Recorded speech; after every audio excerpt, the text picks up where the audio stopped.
We'll start with Mordekaiser, and I will pull it up so that you guys can see it. There we go. I can hella zoom in for you, yeah? So, Mordekaiser is a 7 mana 5/8 multi-region. We were a little scared that he was going to be mono. He is actually Noxus and Shadow Isles. Cool.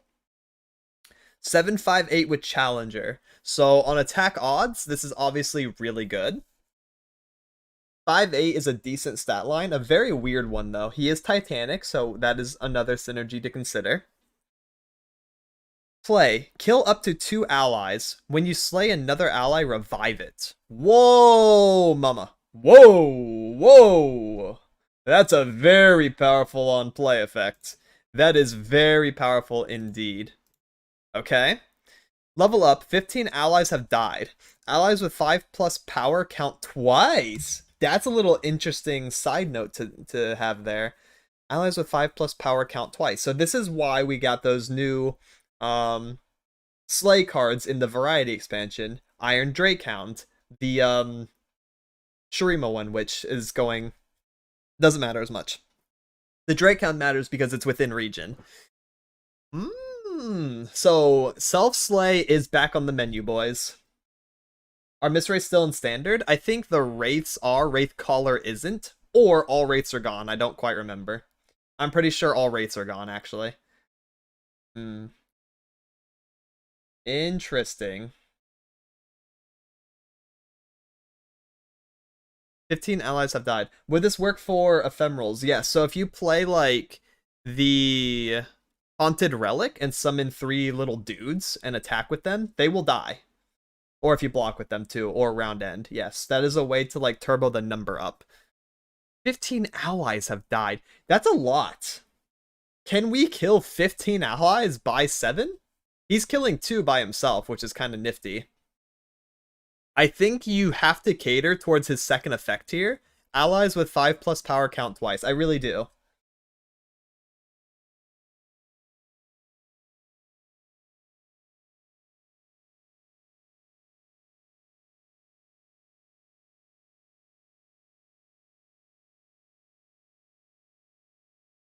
Mord being SI Noxus is a tempo reference? Yes, go, yes.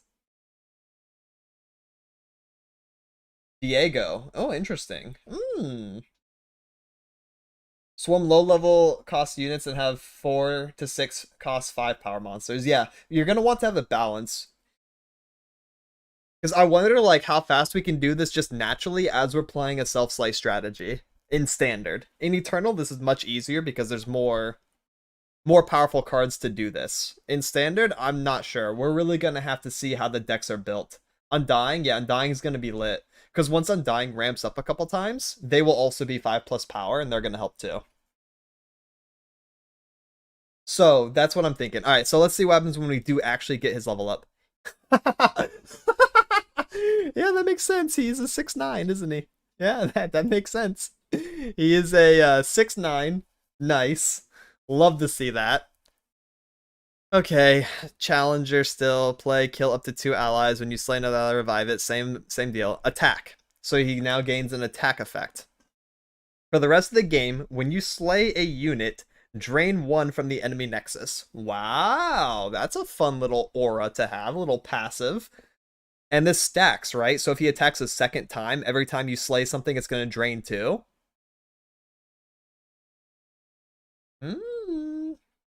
That is interesting. That is really cool.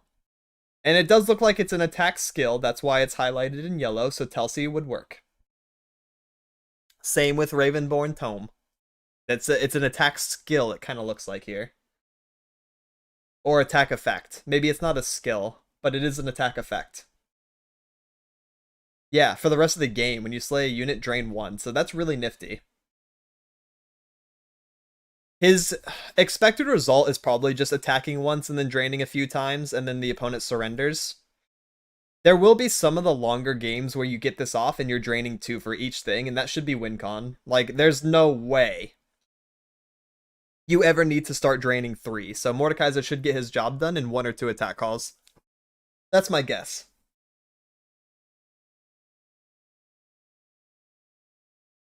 And then, yeah, let's take a look at his champ spell. Mordekaiser's Realm of Death. It is a 10 cost slow speed spell. This is also hard runnable, right? Or is it not? It should be because he's not a Runeterran champion. Slow. An ally starts a free attack, challenging the strongest enemy. Kill all other units. Create a Mordekaiser in your deck. Whoa. Yo. Yo. That is so sick. Really broken, though. That's so much mana. It's slow speed as well. An ally starts a free attack, challenging the strongest enemy. So you get to choose your ally. The challenge is always the strongest enemy. Kill all other units. It's Mordekaiser ulti. He's sending someone to Brazil. You target Mord, and he's like, yeah, it's me and you, bro. Kill all other units. This is a blowout card. You have to think of this like Reckoning.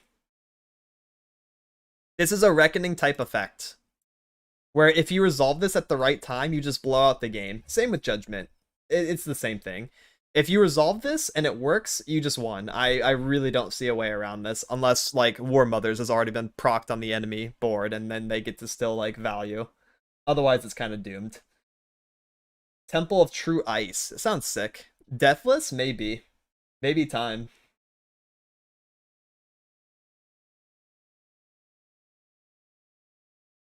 Kill all other units. When you slay another ally, revive it. Yeah. So there's synergy here as well. You're going to res back all your dudes, so it's a one-sided ruination. Yeah, that's why I call it Reckoning. It really is just like a really big Reckoning.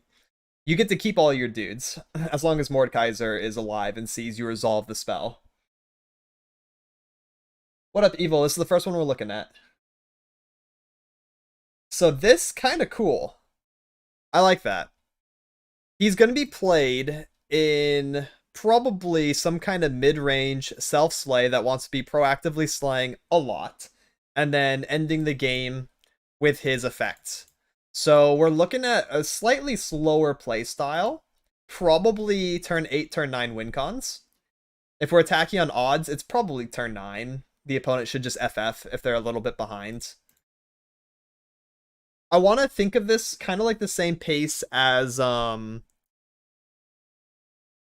Cultists, K and Aatrox, where you're going to be setting up and you're going to be trying to further your win con and your pressure and stuff. And then you're probably going to get out the win con later.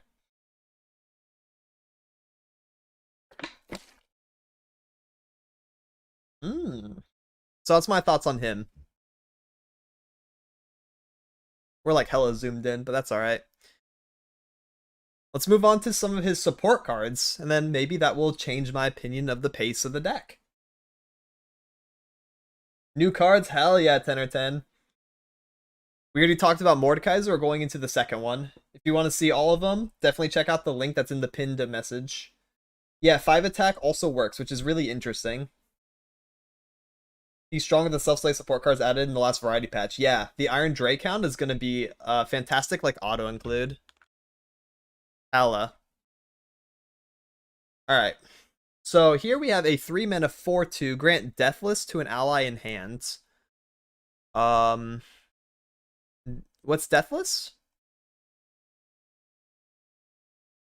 Help. I did not see this anywhere. Immortal thing. Grant Deathless to an ally in hand. When the card dies, revive it, stunned, and 1 health. Oh. Nobody knows. Oh.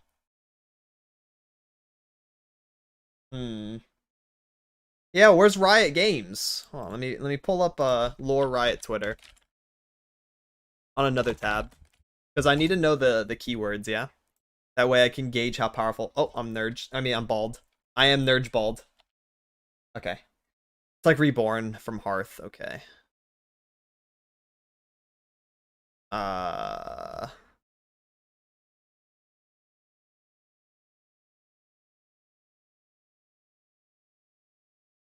How do we know this? We got the curse vocab. That's cute. I want to see the other vocabs. Because we ain't knowing right now. If I die, revive me in 1 HP, stunned, and remove the Deathless. That's a pretty good effect. Lore report, dude, on a stream. Okay. I wish they would get that out on Twitter so that everyone could see it. So, grant Deathless to an ally in hand. That ally will come down. If they die, they res. Okay, that's really good. Oh my god, that's really good. That's really, really good. That's synergistic, because you're going to want to summon the ally. Let's say they have a last breath effect. You can self-slay them, get the last breath effect, they res with 1. That's incredible. That's absolutely insane. Like, not only in the context of Mordekaiser, but also just self-slay in general. You could be pumping so much value. So this is going to add a lot of power to last breath strategies in general. Cool. For now and also in the future. This is a very, very strong effect moving forward. So whenever there's like a strong last breath card that comes out, we have to consider what happens if they're deathless and we get multiple procs for them, okay? That's how we have to think of it. That's really cool. Now we can run at, yeah, let's do some manual ads right now, so that way no one's missing anything.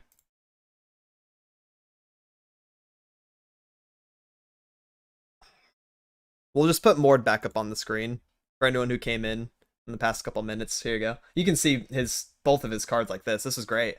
I don't even have to click on one. And then we'll continue after the ads are over. Yeah, Deathless Knight ain't so deathless. Yeah, Mord with Undying will fill up the board. Mm-hmm.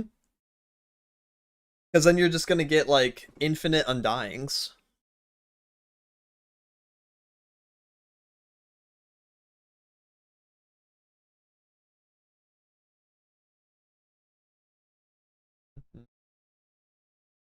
Yeah, this is really, really strong.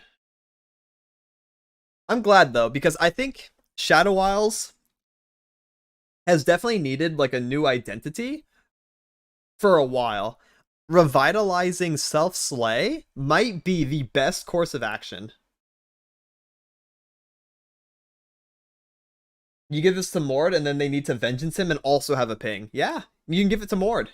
It doesn't specify follower or what. It just says grant Deathless to an ally in hand, which means you can have guaranteed protection on any of your champions. This is so good with Viego, too. This might be one of the best cards in the game for what it wants to do. 3/4/2, which is decent stats. Grant Deathless. That's so broken. Deathless might be, I don't know, that's just insane. It's like a pseudo spell shield in Shadow Isles.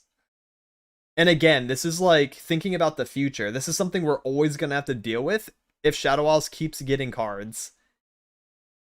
Yeah, Gwen. Yeah. Fantastic for Gwen. If we don't want to play Foyer on 3, we can play Legion and give her Deathless. That's great. We can curve this into Gwen. Like reverse barrier, yeah. The only way to stop it is like silence and transform. Should we go Scion? I think Scion wants to die, though. Does he? Wait. Wait. Hold up. He will get the ghoul? He'll still get his rally? Yeah, then it's broken. The way that should work is Scion levels. He's there.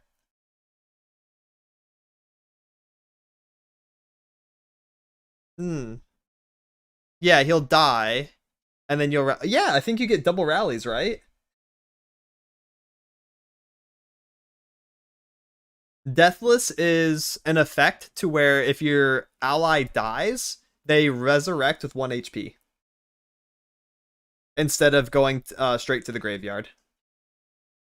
I think it puts an extra copy in the grave too, doesn't it? Or no? I'm going to need some confirmation on that. If we Deathless something like Shark, right? And then our Shark dies, will that go to the grave and give us a new Shark? Or is it like the same copy? Yeah, 1 HP and stunned. Okay. So it won't be as great with Scion. Yeah, I need to know this. I need to know if it creates like a second copy of it. Because then it'll be really strong with Shark Chariot and stuff like that. And that will make Harrowing stronger too. That could also make Wraiths stronger in Eternal. Alright, I think ads are done. We can move on to the next one. Ping your own sign? I guess that's true. Alright. Next card. Shackled Gas. 1 mana 1/1. Last breath, the next time you revive an ally, create a copy of me in hand. 1 mana 1/1. Last breath, the next time you revive an ally, create a copy of me? That's cool. So this is like, you want to keep playing this. As long as you can get down 1 mana per every turn that you're self-slaying, you can keep making this guy. Yeah, he's like a minion, yeah. The next time you revive an ally, create a copy of me in hand. He's a pretty useful target if you want to like spirit leech him and stuff like that, you know, and just turn him into more resources. Then you res something and then and then you get him back.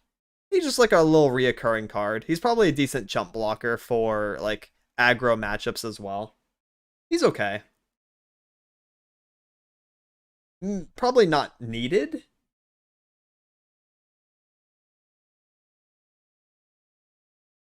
Yeah. Create a copy of me. Huh. Okay. I mean, that's fine. That's interesting. I'm gonna have to see, like, where this card is powerful. Like, what role he's fulfilling, other than just being fodder. Maybe being fodder is just good enough. We'll see. Alright. Death's Grasp. 3 mana fast speed. Kill an ally to deal 5 to a unit? Yo, this is Hate Spike on crack. Or, like, Fast Speed Crumble is the best comparison?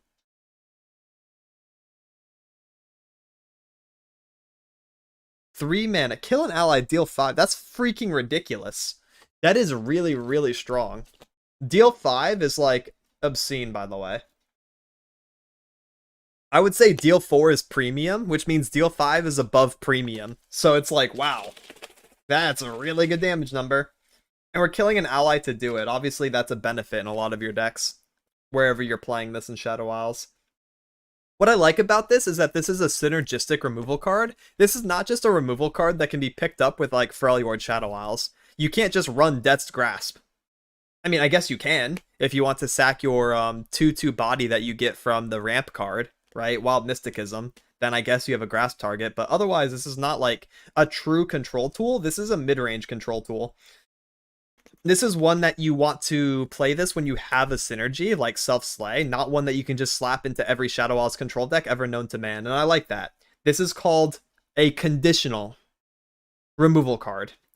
It's based on a very, very specific condition that needs to be met with your deck building, and I like that. I think we need more of this. This goes along with my rant yesterday that control cards are not only too good, they're very non-conditional, and they're also too strong at winning the game outright rather than stalling. So if we move away from that more and more, like Quietus and Soul Harvest, where they're just good everywhere, and play more things like Death Grasp, I kind of like that. I think that's this is a good card. It's more healthy by nature, so I respect this. If I get Death's Grasp, then I guess I got fudged, you know? So, cool. Strong card, but I think this one is justifiably strong. I think it's fine. But it's very good. Very good. Alright, got a landmark. These are usually pretty balanced. 2 mana landmark, Threshold of the Grey. Play, curse an enemy with terror. Let me get the curse up for you guys so you can see this too. I got you, in case anyone doesn't know what this is yet.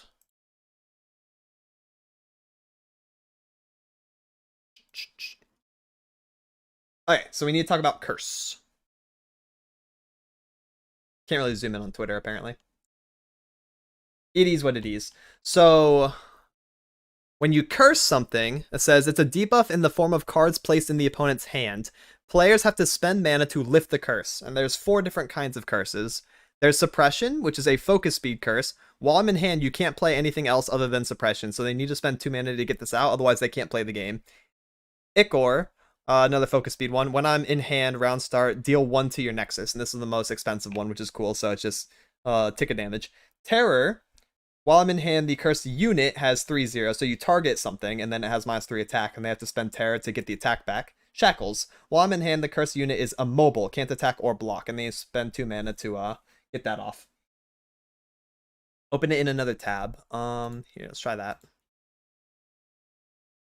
There you go. Can you see that better? Nice, I have all of them on the screen too. It fits in the resolution. You can't discard or updraft since it can't be targeted. That's cool. Curses of the same name also stack. So if they have multiple Ichors, they're taking multiple damage. Yep.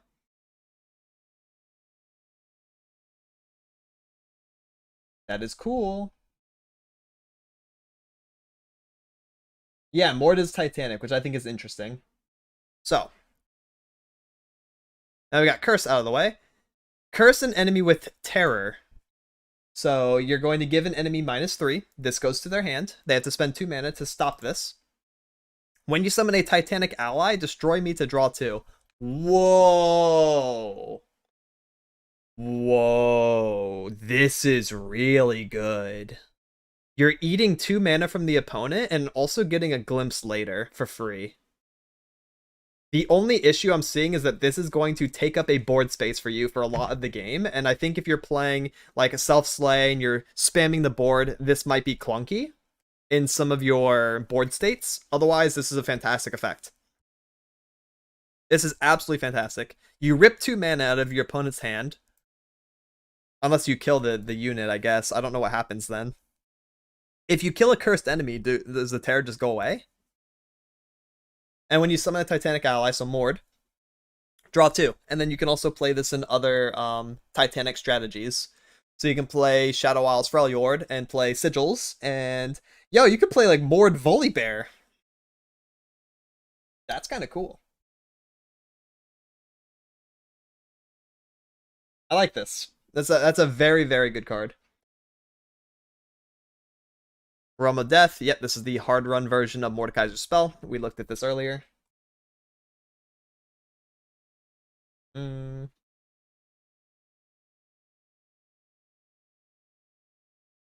Death Grasp Cultist, a 4-mana 3/4 with Fearsome. When I'm summoned or you summon a Titanic ally, curse the strongest enemy with Terror. Again, Terror is the green one. When I'm summoned or you summon a Titanic ally, curse the strongest enemy with Terror. So this can keep going. This stacks. So you can bop, bop, bop, bop. It's on summon, and every time you summon. I don't think this card's very good. When I'm summoned or you summon Titanic, it's a 4/3/4. Which is okay. It's not the best stat line in the world. It's Fearsome. When I'm summoned or you summon a Titanic ally, curse the strongest enemy of Terror. This is probably not good for Mord midrange. This is probably better for like Titanic control. Because this is not helping Mord at all. You're not leveling him. You're not helping yourself slay. She's not a target. She's not an activator. She's not synergistic whatsoever. Now, I can see this card being played with any other Titanic strategy and just playing it like more slow and controlled. So again, if you want to do something like maybe Mord Volley, but you don't really care about Mord's level, then this is kind of where she would see some play. Bodir, fantastic. Exactly. This is not like a Mordekaiser support card for his mid-range self-slay. This is something else. The doggo from the token is Titanic. Yep. That's pretty cool. But are we spending 4 mana to terror a couple enemies? I'm not sure where the value is there for him. But otherwise, decent in a different archetype, probably. There's Terror, yeah. Okay, now here's a Mordekaiser support card. You can tell because it's a 5 attack unit and it's Deathless. Yo, what up, Kel? Ow. 5/5/3, Deathless. To play me, kill an ally. Last breath, heal your Nexus 2. Ah, it's a heal. Yucky. Okay. 5/5/3, so this is a perfect Mordekaiser card. We want to see this killed many, many times. You're going to be healing each time it dies. You're going to be popping this thing many times. It's got Deathless. It's got... Okay. Kill an ally. This is good. This is like an engine right here. This is a very, very strong card. Kill an ally on play, so you need to see something. Last breath, heal your Nexus 2. It has Deathless innately, which means you don't need to grant it Deathless from hand. It's a heal 4 over the course of its entire life cycle. If you're slaying this, which you want to get Mordekaiser's level up. This is good.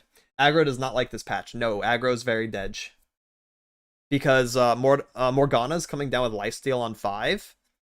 And this unit's healing 4 by itself. So, very cringe, yeah. Yeah. This is going to be a staple. You probably want to craft this at... It's an epic. Look at that. Wow, they know. This is a 3 of. Maybe 2, if it's like a little bit too much top end, or like mid-game stuff. Depending on how bricky it gets. Probably a 3 of, though, if I had to guess. Maybe 2 if it sucks. We'll see. I think the card's broken, though. Alright, who's this? Honest Groupier. So we're getting a little funky, getting away from Mordekaiser for a second. Bilge. 3/1/3 Brash. Okay.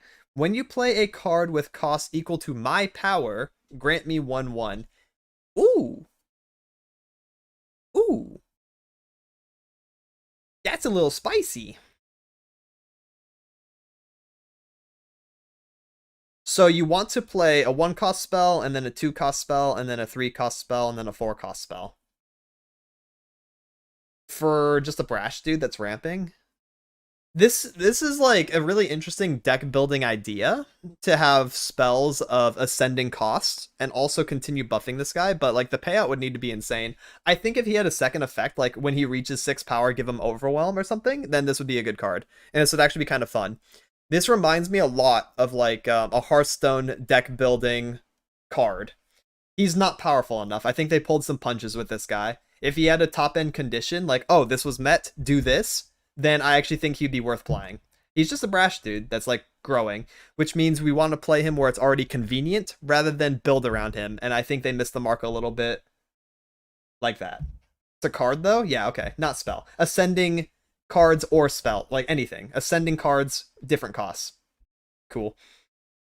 Again, same thing. If he had a condition where if he hit 6, he got like Overwhelm and like double attack, then this would be a really, really, really cool idea. And I wish they went with that.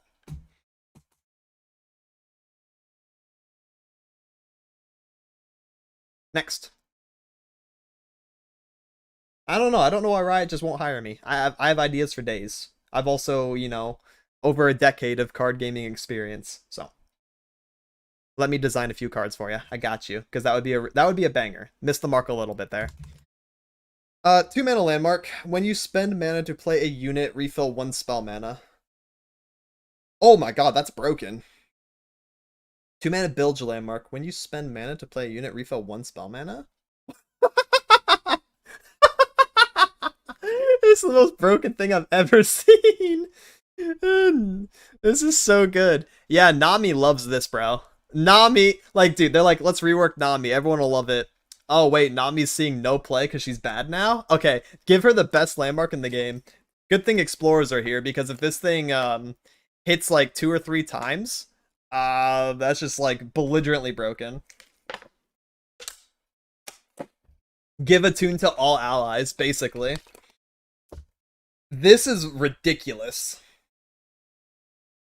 Yeah, so we're gonna see those very classic Shelly Burblefish shenanigans and Nami. This is where that fits. The Mirai are coming back, guys, and it's gonna be cringe. This is just enabling elusives again. That's all this is. Maybe helps Jack, because you can get coin mana. Maybe. I don't think Jack really cares that much, though. Jack is so fine by himself that you don't really need a 2 mana landmark. He needs something else. But, yeah, I guess it could give him coin mana. And they could also keep amping his attack and healing him. When are you playing this, though? Turn 3? Maybe. You're a pretty elusive guy? True, but I see nothing wrong with enabling you. Oh, if I'm enabled, my top end is insane. Alright. Next, we have a goofy equipment. 3 mana 0/0 P and Z equipment. Pick an allied follower. Transform my bearer into an exact copy of it while I'm equipped. Oh, wow. That's kind of funny. So it gets to keep the equipment after, right? I'm assuming, yes. I'm assuming what happens is, like, let's do Shelly again, just because we're already on that topic. We copy another ally, let's say Mirai Warden or something, into Shelly, and then we have two Shellys. One of them has the shady spectacles on it, so when the spectacles dies, we get it back in our hand, so we can transform something else again. Yes? And if we run multiple weapons, we can start cycling this, so we could have, like, let's say, Shelly, and then a spectacled Shelly, and let's put, like, I don't know, another weapon on, and swap spectacles back to our hand, play a new unit, and then spectacles again, and then we have 3 Shellys, yeah? Cool. It's a goofy card. This is one that could definitely be broken depending on the combos. A 3-mana transform is really good, by the way. If you break the weapon, it becomes the original follower. Oh, okay. Never mind then. So you can't swap it. If you swap weapons, then it's just going to transform back. Okay. So you're only getting 2. Never mind. It's not as broken as I thought. There's still probably some abuse cases. There's probably still a few good combos where you want to have 2 of the same ally, just because 3 mana to copy an ally is a very strong effect for its mana. And then you might be able to get some kind of like crazy abuse off. Seems funny. It seems more funny than it is strong, but might be some janky combos with it I'm excited to see. Unless it creates an infinite, in which case I'm not excited.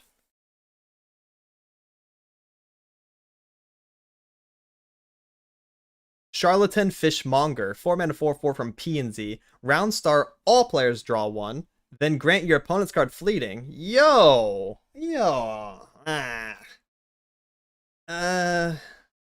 Huh.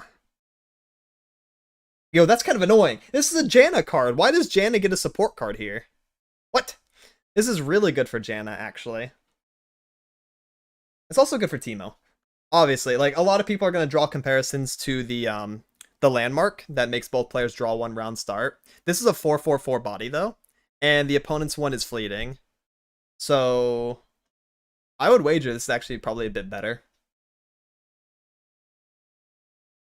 Exactly. If you can't afford your draw, you just discard it. Yep. Or if you can't fit it into your play, it puts you in a uncomfortable position where you need to get this card out. Otherwise, otherwise you're going to lose it for the turn. Yeah. So it could mess up a lot of your plays. Think of it like a more balanced Aloof Travelers, but with a better body. So the most value you're going to get from this, by the way, if you're playing this card, is if you're playing Janna, so you can get +1 discount in certain game states where you don't have Temple down. You can play this guy. He helps you cycle. He's going to be leveling Neela still. Helps Janna. Or if you're playing Teemo K and the opponent is drawing traps, either the shrooms or the flash bombs, and then this helps with that as well.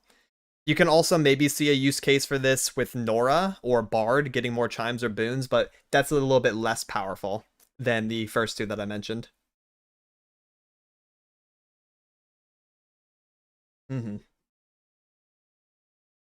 And since we're Janna and Teemo, we're naturally in P&Z anyways, so it's more comfortable to slam him into those 2. So that's where he's gonna be.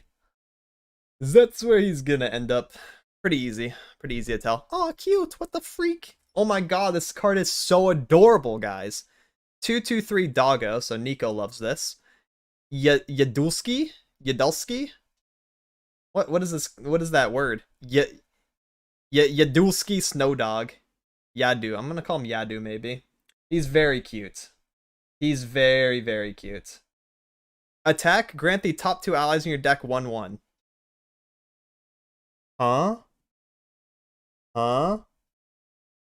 Huh? Do we need this effect more? Why is Freljord the best region in the game? Dude, what?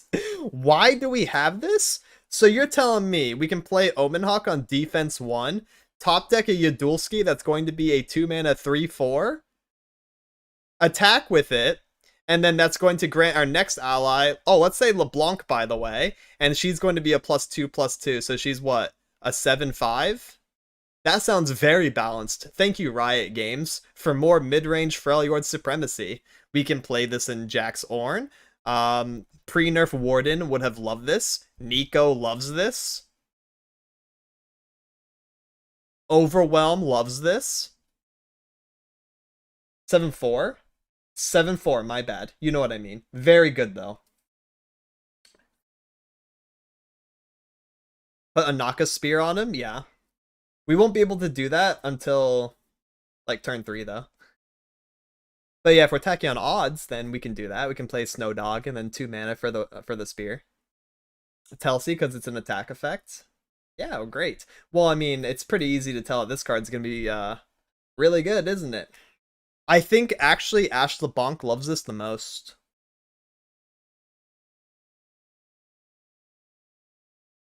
Omen Dog, too strong. Like, this is just belligerent, dude.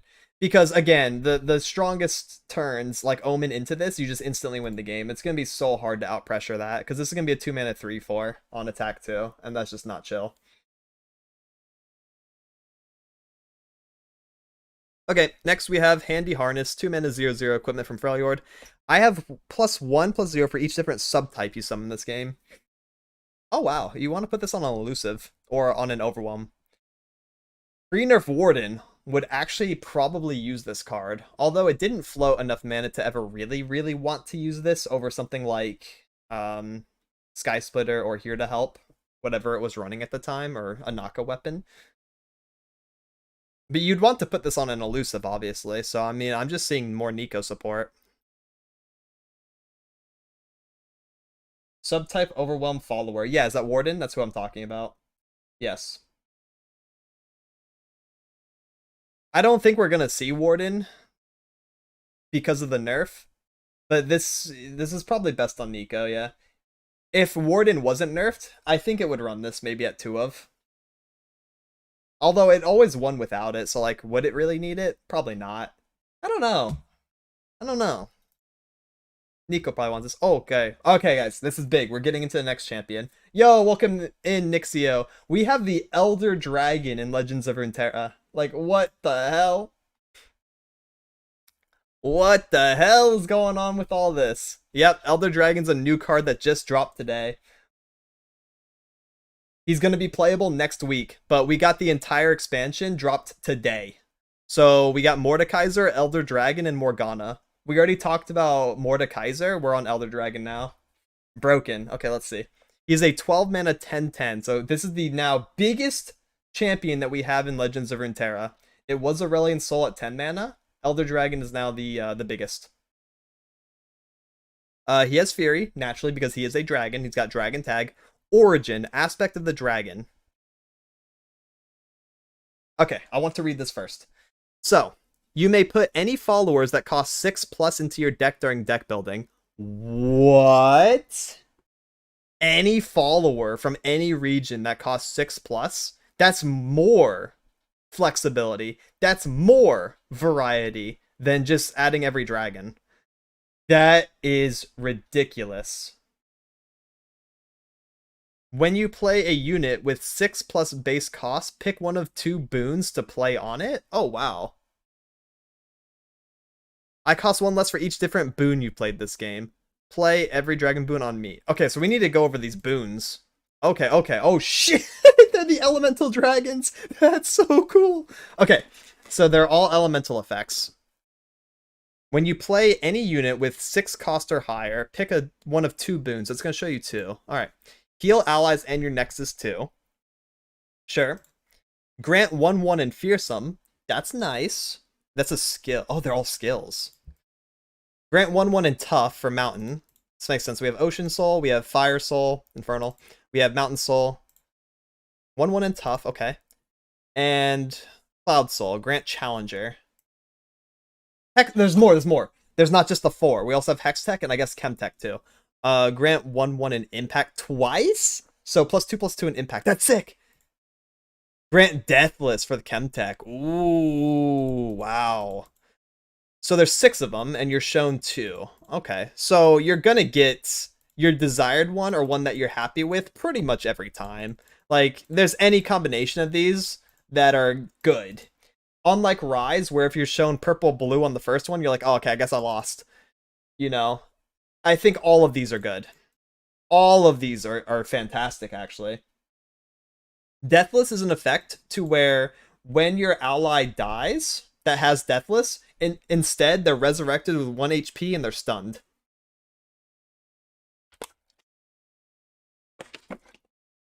Ads incoming. All right. Let's slam them and then talk afterwards. I don't want anyone to miss anything. So we're going to play some ads real quick and then we'll continue talking about Elder Dragon, okay? So if you're not subscribed, don't worry. You're not going to miss any super important details. However, you should subscribe anyways. Okay. That way you don't miss anything ever. Cool beans. So the ads are now playing, so I'm going to chill for a second. And I'll cycle through these slowly so you guys have something to look at. I saw the Twitter thread already, Kel. I know what he does on level 2. It's interesting. It's invincibility, which I kind of like. Did I stop already? Stop what? The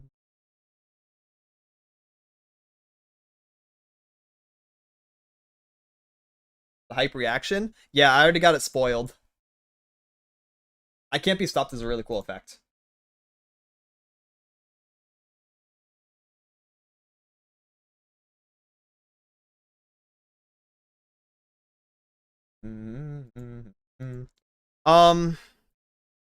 What soul do you guys think is the best?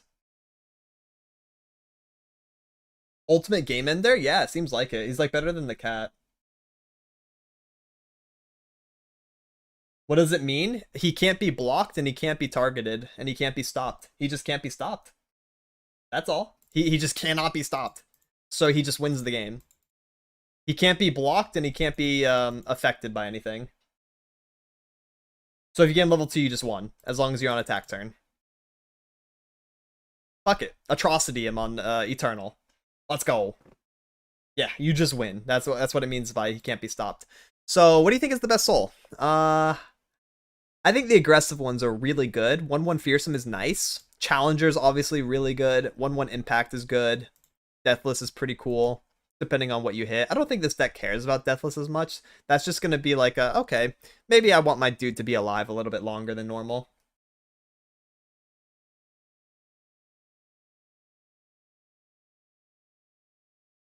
Hextech is insane. I'm looking at this one and I'm thinking, wow, +2/+2 and impact twice? That's like a lot of stats. That feels a lot better than like AoE heal, doesn't it?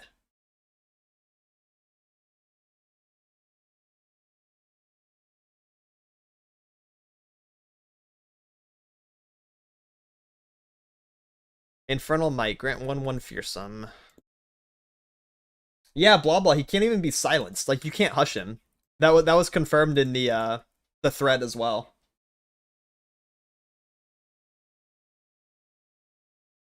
Grants 1/1, but only the impact twice. That's interesting.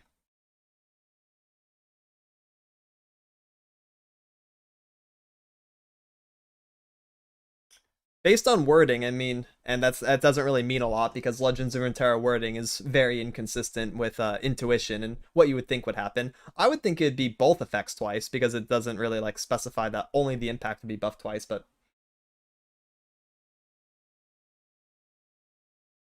maybe it is only +1/+1 and then 2 impact. Yeah, I know. I think +2/+2 would be insane, especially since Infernal does not. But I don't know. Ads are over. Pog. Alright. So now we can look at the important part about him, and that's his level 2. So we got the boons down. We need to play how many of these over the course of the game?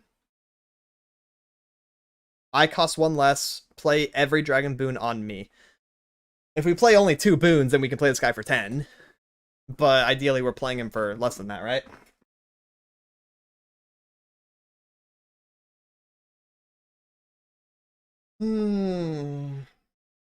Okay. Play every boon on me. So he's going to be... Oh, dude, are we really going to go over this? Okay, if we play every boon on him, you're going to heal. Be +1/+1 fearsome, +1/+1 tough, so that's 2/2, fearsome tough, challenger. Let's say for the sake of it, he's gonna be another +1/+1, and then 2 impact. And he's gonna be deathless. What the hell, bro? So even on level 1, he's gonna be deathless and he's gonna be a menace. He levels up if your allies have attacked with 75 total power. Oh god, that's really hard to do. Can we win with just level 1 Elder Dragon? Maybe. He's gonna be fearsome, challenger, which is a little bit counterintuitive, but it's okay. Impact, deathless. You know what would be so much smarter is just play Dragon's Clutch on this guy and give him Overwhelm.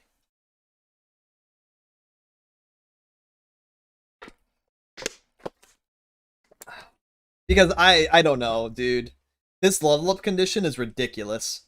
I don't know how much testing they've done behind the scenes at Riot HQ. See how consistent they can pull this off, but this seems ridiculous.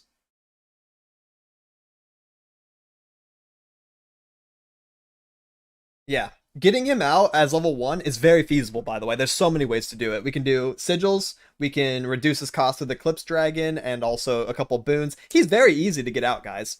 Elder Dragon is going to be no issue to summon. The issue is going to be leveling him. I don't think he's ever going to level. Unless you're in a really, really, really late game scenario. Attack with Otacon? Fuck! You're right! But then you'd have to attack again to get the Elder Dragon to not be chump blocked. Oh, maybe not actually, because I think it would happen on attack call. No, you're right. You could do Otacon. And then yeah, no, you're right, because Otacon does attack call. Everything pops up. Elder Dragon, level up your allies have attacked. Elder Dragon's on the board already, and he can't be stopped, so he can't be chump blocked during that sequencing. Okay, sure. If you got board 75 power and also Otacon, you don't even need that. Yeah. So it's redundant too.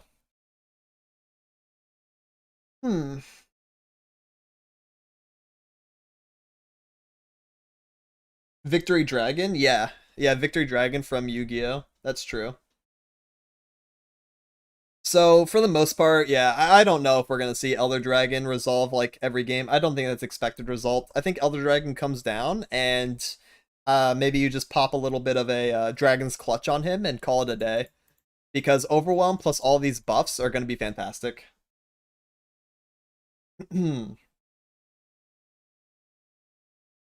The unit that dies and doubles its power each time? Well, I guess you have something to play for if you go for that thing. The little mist guy.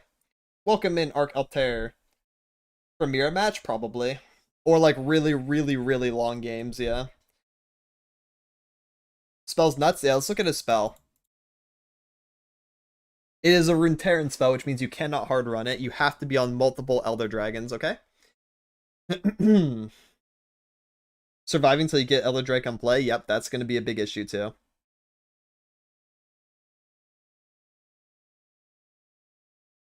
This guy always gets to 75 easily? Okay, Shadow Isles plus Elder Dragon. You're not getting a lot of boon value. I mean, maybe.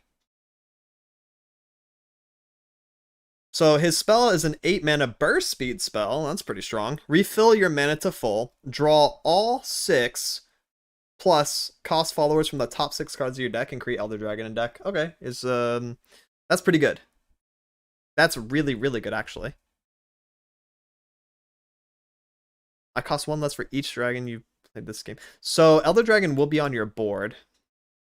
When you play a unit with 6 base cost, pick a dragon. What I really like about this passive is that you're getting an effect no matter where the Elder Dragon is. He can be in hand, he can be in play, he can be in deck, and you're still getting boons. That's really cool. You can main deck Primordial Roar? You should not be able to, no. You cannot main deck this because it's a Runeterran spell. You cannot main deck Runeterran spells. Unless for some reason they're making an exception this time, which they should not be.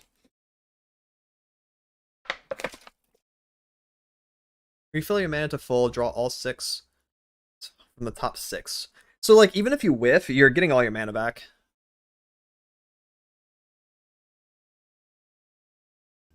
That makes this card, like, just consistently pretty decent, IMO. Okay, yeah, he's cool. I think his level 1 is very easy to get out. His level 2 is very hard to achieve. Alright.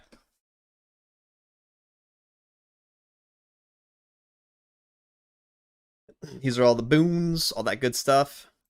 Alright, next card we're looking at is called Iron Legionary. 3 mana 5/1, play, deal 3 to an ally to deal 3 to an enemy. That's a really good effect. It's also a reputation card. It's also 5 attack from Mordekaiser. Which means Mordekaiser is probably forced SI Noxus because the SI followers and the Noxus followers force you to be in those regions, even though he's multi and could go to a different region. Fervor on a unit, yup.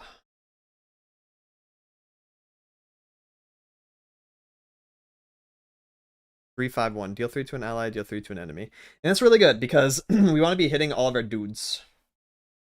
We'll be hitting all of our dudes with this. We have a lot of great targets. If we hit a Deathless target, they're going to res and come back. So, I mean, you're also dealing 3 to an enemy. It's really, really interesting how control-y the Mordekaiser support cards are. But they're, like, so mid-rangey control-y, so it feels cool. This kind of feels like Mono SI all over again. I think I'll like Mordekaiser. I really do. So this is the skill. Oh, that's interesting. That means we could run this in Janna if we wanted to. It's a 3/5/1. Deal 3 to an enemy, deal 3 to an ally. But we don't really have any allies we want to hit, obviously. Yeah, Deathless Mord's gonna be good. I think it's gonna be pretty decent. Indestructible, grant an ally Deathless at burst speed? Well, okay. Well, that's just really good now, isn't it? 3 mana burst speed, grant an ally Deathless. You use this as a response, obviously. We're going to be using this in any situation where we would be slamming a spell shield type effect. So if our unit is getting vengeanced, haha, -6 mana from you, our unit's still alive and has 1 HP. However, we will be stunned. Ow. So it's like not super one-sided, but it is very good. Why Noxus, though? Good question, so I can play it with Janna, I guess. Putting this on Jin seems kind of broken. That's probably why. Does Deathless count as a death? Yes.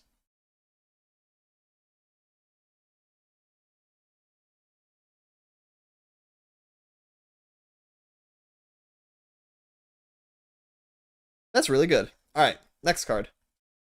Red Barbed Razor Mace. 4 mana 4/4 Overwhelm. Nexus Strike. Curse your opponent with Ichor. And Ichor is while I'm in hand, round start, deal 1. They have to pay 3 to get rid of this. This is really good. It's a 4/4/4? Bro! You better be calling up Wendy's because there is now a deal to contest their 4/4. And it's razor-backed, razor-barbed, whatever. This guy. Red Barbed Razor Mace. That's really good! Jin does approve of this, yeah. He's a 4/4/4. He's got Overwhelm. Nexus Strike Ichor. I'm actually like thinking about running this in Janna. That's a really nice turn 4 unit. I kind of wish this was an attack effect rather than a Nexus Strike. Or if there was like a skill associated with it. Do all curses cost 1? No, this costs 3 to remove. The other curses cost 2. Ichor is the only one that has a higher cost to remove. This overwhelm causes Nexus Strike if it leaks through. Yes. If it's blocked by like a 1 to 3 HP unit, the extra damage will count as Nexus Strike. Yepers.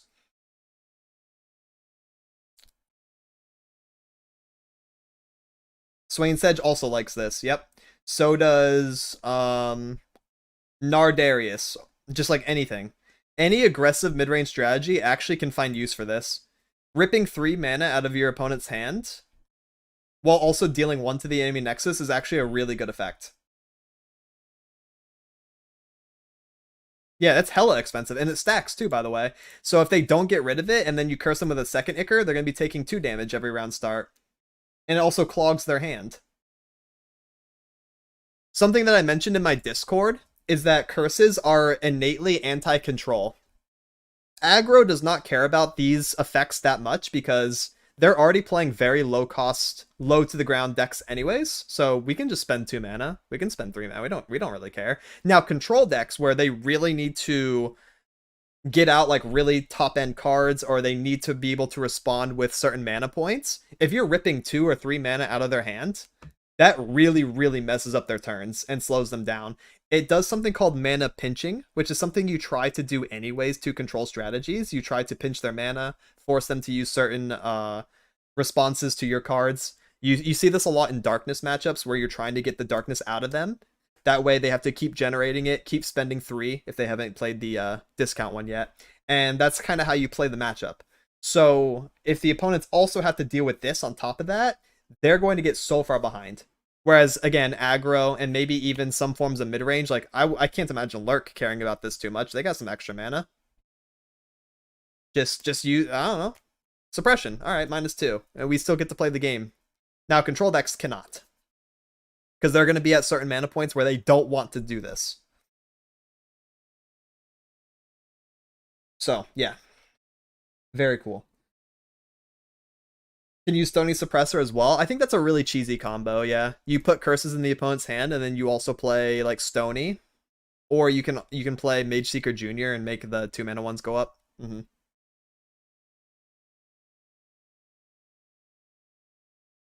Yeah, the Demacia Landmark, yep. It's cheesy. I don't know how powerful. I think maybe it'll be decent with Morgana if she has a really heavy curse strategy, because you're already in Demacia anyways if you want to go that route. And then you can really mess with the opponent's hand. Any spellcasting deck just immediately loses the game. Like, if, let's say Lee Sin was back in Standard, like Lee Sin Zoe in its prime, we would play Stony, we'd play Mage Seeker Jr., and we'd play Curses, and they don't get to play the game. They lose for free. They'd probably have to surrender as soon as they see the matchup.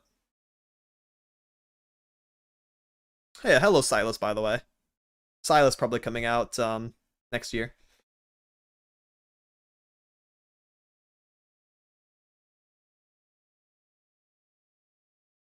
So that's pretty interesting.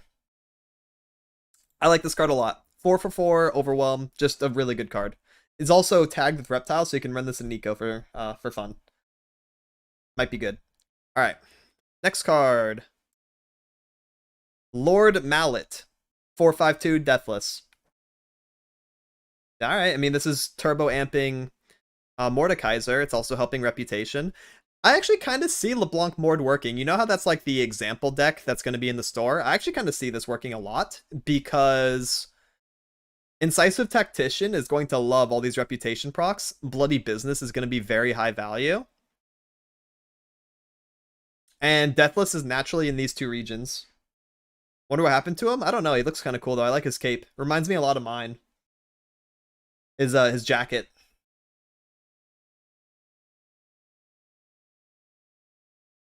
Look at the full art. Oh, he got captured by Neela. This is her water whip.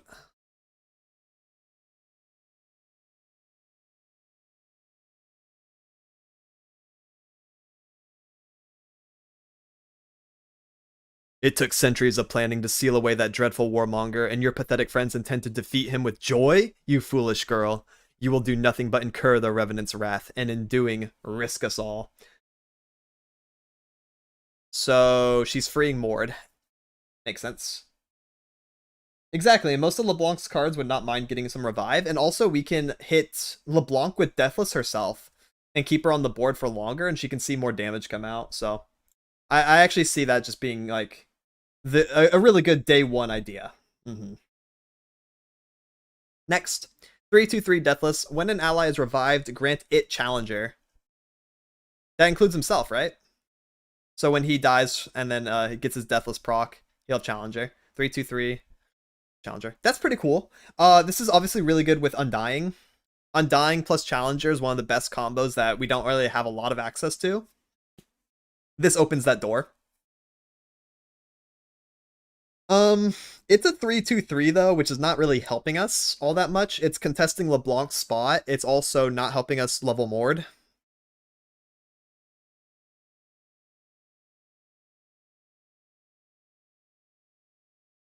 eh. This card's pretty eh. I don't really like its mana cost. I don't like its stat line. I think its effect is cool, and I think Deathless is cool. We'll have to see. I don't have super high hopes for this one. What is this? Ancient Malediction. Sounds like it sounds like Ancient Malediction a little bit if you say it fast, which is kind of interesting. This is the parasocial spell for you guys. If you run Mortal Zombie Ash, stop it.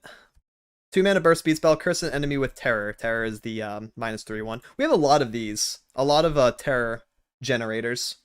It's a burst speed spell from Shurima.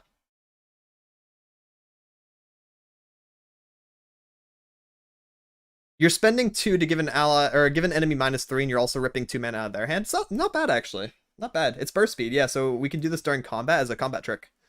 Something's like hurting your Akshan. Like I feel like Akshan would love this because you want to play this kind of thing in a mid-range deck where you're just trying to get ahead of your opponent's resources. Where you're trying to get ahead of their hand, you're trying to get ahead of their board, you're trying to get ahead of their mana. This helps with that.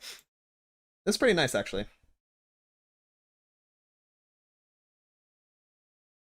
Yeah, it's also good into aggro, yeah. I think, like, again, Akshan wants this the most. Like, this is just really good for mid-range. I don't think this is a control card. I don't think this is an aggro card. I think this is truly a mid-range card.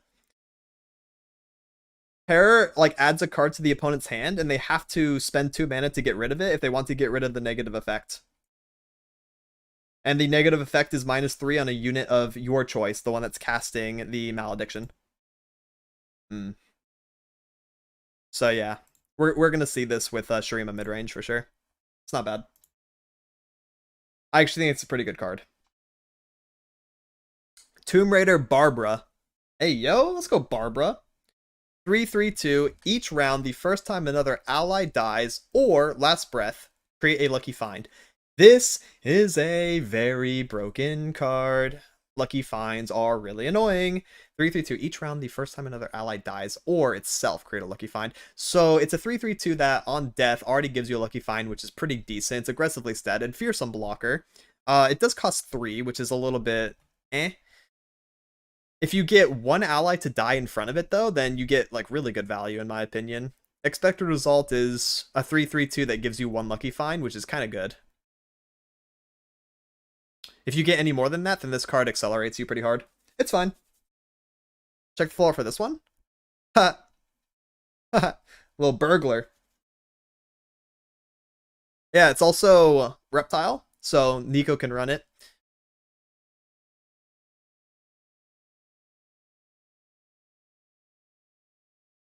Obviously, you're going to want to be playing this in a deck that has allies die. So, like, Akshan plus the weapon won't really use this as much. I mean, it can be there as like a blocker, and then you can give another lucky find to Akshan, and that does sound fine still, but it'll probably be best if you can get 1 or 2 allies to die in front of this thing. It is a little treasure goblin. Yeah, it's kind of cute. I like it. I like a little lizard. All right, Morgana. So with this one, we can actually watch the Morgana Champion Spotlight. It's the only Champion Spotlight we have, and I did promise that we could watch it together, so let's do that. Let me go mute my lo-fi real quick.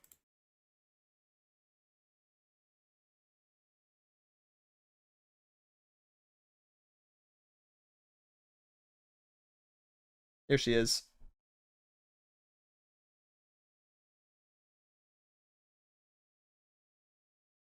Mahira, wow.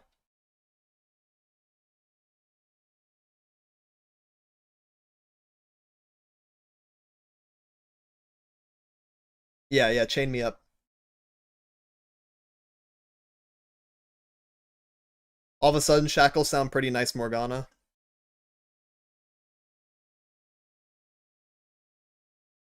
Okay. So she looks a little bit mid-rangey, actually, with a turn 8 finisher, which we'll look at. We're going to look at all the cards specifically. And these are also, if you guys want to, very quickly, take a peek at the Path of Champions effects. There we go. The level of animation is very short, yes. It is. But these are cool. You can print screen that if you want. It's just at the end of the video. Kinda busted, huh? She's a 5/3/4 lifesteal, which is immediately a bit of an issue, mate. Just a little bit of an issue for aggro.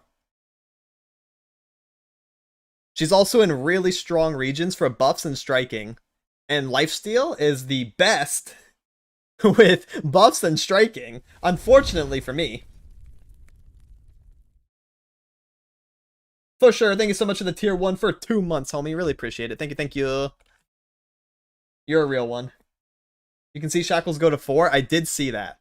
I did see Shackles go to 4. Alright, so let's take a look at her. The first thing we're doing is the most important thing. Who cares about her stats? Who cares about her keyword? Let's look at this. Oh yeah, look at her full art. Wow. She's like a younger Nyx from Hades. Wow, her aesthetic is fantastic. Ooh. Hey, yo, who be letting all that thigh out there? Yeah, binoculars in the chat. Wow, sheesh. Yeah, let's look at her level 2 art, and then we'll get to what she actually does. She's whipping that guy right across the face. I see. It kind of looks like she's wearing Kaisa's bodysuit, doesn't it? This is very, like, skin tight. Not that that's where I'm looking or anything. It's just something I noticed, you know, out of the corner of my eye, guys. It's just a little side thing that I noticed there. It kind of looks like Kaisa's bodysuit a little bit. Same with the color. I think the color scheme does not help at all. Magic battle armor, yeah.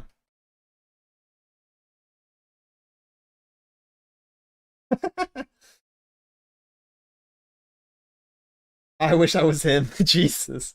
I see that. I see that message. You can't sneak that by me. Chat's moving so fast, you didn't think I'd notice, huh? Let me crack open a cold one. And also, ads are gonna play in like 5 minutes. I think I can burst speed through Morgana. We already saw Morgana anyways. Yeah, we crack open a cold one, guys. Don't like the level up art as much. No, I like her level 1 art a bit more. I think the composition and the vibe of it is just really, really unique and well done, well portrayed, whereas the second one looks a little bit more generic. Is kind of the vibe I'm getting from just the art itself.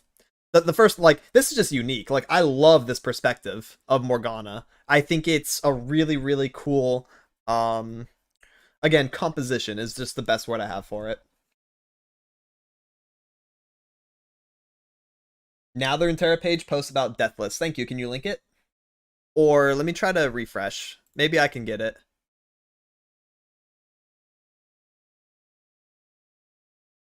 That way I can have it up for everyone to read. Yes, we can. We can do this.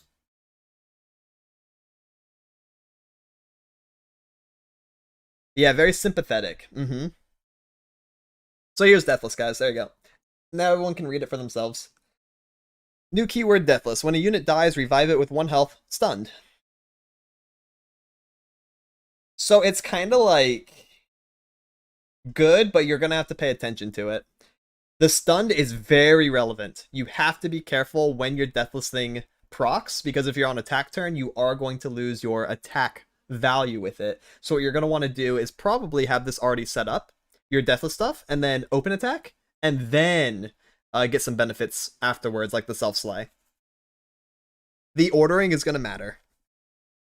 For sure.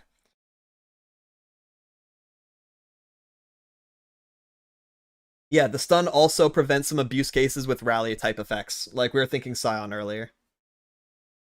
It also loses the keyword. Yes, it's only Deathless once. So it should remove the Deathless keyword after this happens. Yep. Best to die mid-combat. Exactly. That's why it's going to be set up into open, into self-slay, and then get your Deathless effects after in case they weren't blocked. Right? That's optimal ordering. And that makes sense. That makes sense. Alright. Okay, yeah, I'm a little worried about these ads playing while I'm talking about Morg. So again, I'm gonna run some manual ads, that way it doesn't cut off anyone. Do not fret, do not worry, you will not be missing anything if you're not subscribed. I'm doing this for optimal viewing experience, so I'm gonna play them now. But if you want to avoid them entirely, make sure to sub, because Twitch is cringe. I'm doing my best. Need a Mordekaiser video? Should be tomorrow or the next day. We're getting more videos out.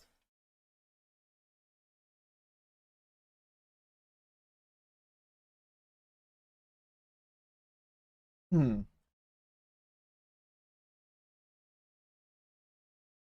YouTube's also doing it. Yeah, YouTube, they've been going hard on ads as well. No one is safe anymore. Do you know that? When I was streaming on YouTube, the ads were really annoying. They got pretty bad.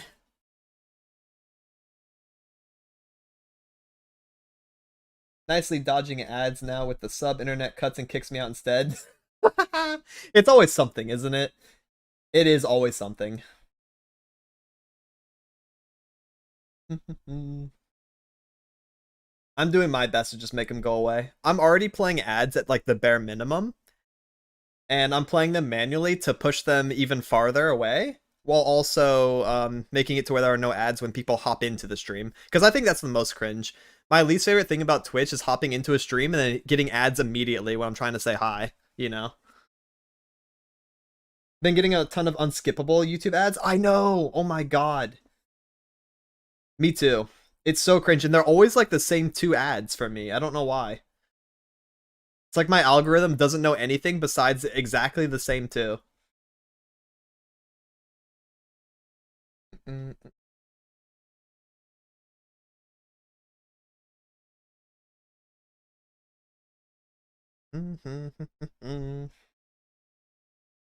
Alright. Has it been 3 minutes? Oh, 1 minute left. Ooh. It's her spell. Kinda good. I don't know what it does yet, but it is her Q from League, and that's cool. Chris and enemy with Shackles twice? Which one's Shackles? Oh, this one. Oh, the best one. Probably. Is she the only card so far that can give Shackles? I think Mahira probably can. I'll need to look at her support cards. But Shackles is a good one. We haven't seen being able to add it yet. We've seen a lot of terror ones. We saw... Wait, have I seen one that can give suppression? We saw Icar with the Overwhelm dude. Suppression and Shackles are probably the more powerful effects, so those are going to be reserved for less cards.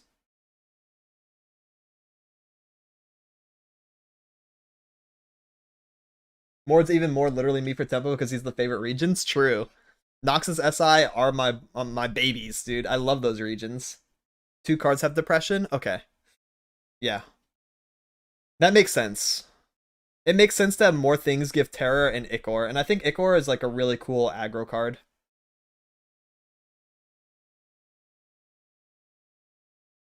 Okay, ads are over. Pog. So, Morgana is a 5 mana 3/4 with lifesteal. Play curse an enemy with shackles twice. So you can shackle 2 separate things, or you can shackle the same thing twice. Is that how that works? Based on her wording? When I'm in the curse unit is immobile. If you can shackle the same thing twice and make them have to spend 4, that's kind of funny too. If it's 2 different enemies only, then whatever. I don't really know how that's gonna work yet. But that does sound like a little interesting thing to think about. Curse enemy and it costs 4. Is that how it works? I'm pretty happy if that is how that works. That should also count as 2 separate targets. Or like 2 separate times. In the teaser, she made it 4, and I wonder why that was, yeah. I'm trying to figure out why exactly it was 4, which means we know she can do it. I just don't know what happened in this game to allow that to happen. But, for a second.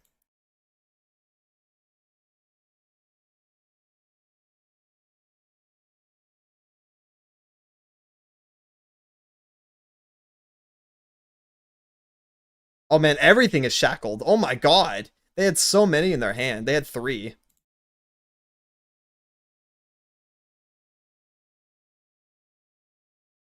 So it's like right in the beginning. Why is this costing 4? Oh, it just gives them 1. Oh, I get it. Okay. That makes so much more sense. So instead of giving them 2 separate shackles, she only shackled Kale and it just made 1 card that costs 4. So it does what I thought. It's just instead of 2 separate cards that cost 2 each, it's 1 card that costs 4. I get it. That makes it a little bit less cringe. Because if it was 2 separate cards, I mean, that's taking up 2 hand space. Yeah, I get it. I get it. I knew that's what it was doing. I just thought it was two separate cards, like two separate shackles. I didn't know it would stack onto the same card. That's really smart. I get it. I get it. I get it. Okay. So, so her champion spell is Dark Binding. It's a fast speed, stun an enemy, and curse it with shackles. You can hard run this. That's really strong. That's just a really good Targon card. Stun an enemy and also curse it with shackles? Jesus, bro. It's just, oh my god. For 3 mana. Hey, yo. Yeah, her Q checks out. That's like really broken. Like, this would have to be slow speed to be balanced. That is a very unbalanced card. Turn 2, make Jax unplayable? Yeah, you should hard run this. Because you're also going to rip 2 mana out of their hand if they want him to stop being shackled. Oh my god, this does check out. This is Morgana Q for sure. They translated this perfectly. It feels just like getting hit by it in League. You're just sitting there forever, and it's miserable. DKA Boo Muno, thank you for the follow. Really appreciate it, homie. Welcome, welcome. Much love. Thank you for being here, and I hope you enjoy your stay in the underworld. Oh my gosh. Alright, so if you target 8 units over the course of the game, this is allies or enemies, you should be naturally doing this with shackles, cursing, all that stuff. Then she will level. When she's leveled, she's a 4/5. She still has the same play effect in case you're on multiple Morganas, but now she gains an attack effect. And this does have Telsi synergy, because it's yellow. Curse the strongest enemy that isn't cursed with shackles, and then deal 3 to cursed enemies and 2 to the enemy Nexus. So any curse. They could have anything on them. They could have shackle or they could have terror, and she will still deal 3 to all of those. And then a random mystic shot to the enemy Nexus, which is kind of cute. Don't think you main deck the stun? You should be able to. It's a Targon card. It's not a Runeterran one. Yeah, you should be able to. Which is now like one of the best cards in the game. And no rarity? Yeah, it's just a weird visual thing on the websites. It should be able to. You should be able to main deck any champion spell that's not Runeterran. Because it's been consistent. Even the multi-region champions from Bandal City, we've been able to main deck theirs. So it can't be because she's multi-region.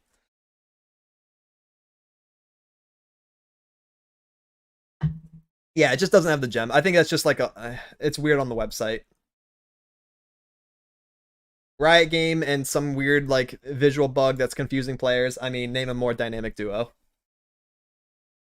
Morgana feels really good against aggro. She's in very good anti-aggro regions. She's in very good regions to abuse lifesteal because, again, you can like Pale Cascade or form up her and then single combat and you win the game immediately. Turn 5, if you're not dead with Morgana, you just won. You should never be dead before 5 with Morgana if you're cursing enemies and using Dark Binding. So yes, aggro is probably going to be a 9-1 matchup in Morgana's favor. I can't imagine how you lose this. Talk about Mord? Yes, that was the first one we talked about. We're on the last champion. Attack. Curse the strongest enemy that isn't cursed. I like that this is immediate, right? So it's kind of like Master Yi, where the effect goes off when the attack starts, right? When you do the call. So she's going to curse the strongest enemy, and then they won't be able to block. So I do think she's actually going to be like an aggressive mid-range strategy that messes with your opponent's hands.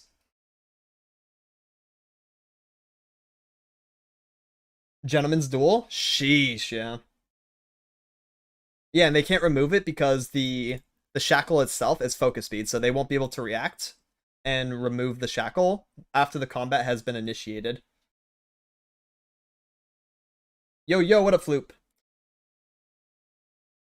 And she deals 3 to any. Yeah, including the one that she just hit, and then anything else that has like the -3 on it, in case you're playing that too. Yeah, she messes them up. You know what I'm kind of liking? I'm kind of liking Morgana and maybe Akshan. I'm getting just a random vibe to go Targon Shurima, depending on her followers, because that Shurima card to spend 2 mana to give something -3 at burst speed is really nice, and you can set up Akshan and then do some things 3 and 4, and like mess with the opponent's hand, and then Morgana on 5, and you can play Akshan into weapon. You can weapon Morgana, give her Lucky Finds. That's what I'm thinking. I don't know why.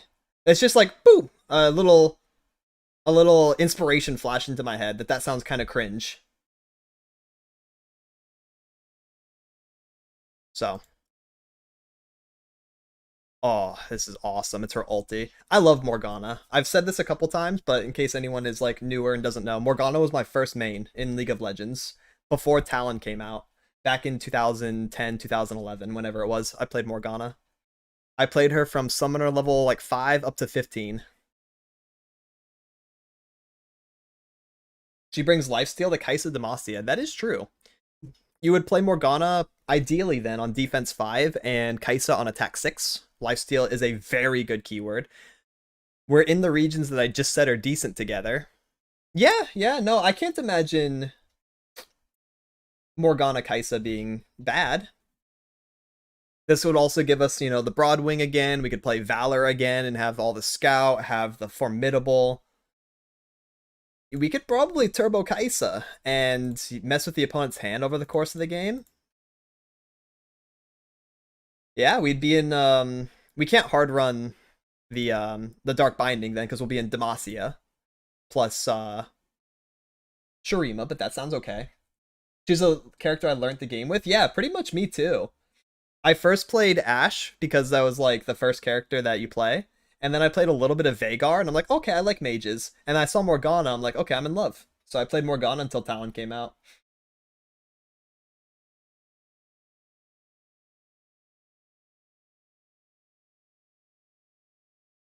So that's interesting. Alright. Alright, that's good for Morgana. She's pretty simple. Comparatively, she's very, very simple. I think she's gonna have really basic day one, week one decks built around her, and they're just gonna be decent. The Mordekaiser is probably going to be the second one to be refined, and Elder Dragon's going to take a hot minute for people to figure out. That's my guess. Alright, so let's talk about the Morgana support cards now. Mahira, Aspect Ascendant, 8 mana, 6/8, so she's Titanic. Overwhelm. Just innately, that's really good. That's really good. Wah! Wah! Curse 2 enemies with shackles twice. So she has Morgana's effect. This is a really, really good card. It's very rare that you see a I was about to say it, a unit that acts exactly like a champion. She has Morgana's effect, she has Overwhelm, and a fantastic body. This is an auto-include. It's an epic. Time to chill out.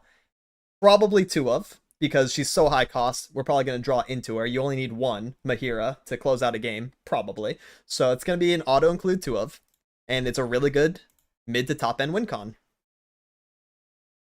That is pretty awesome.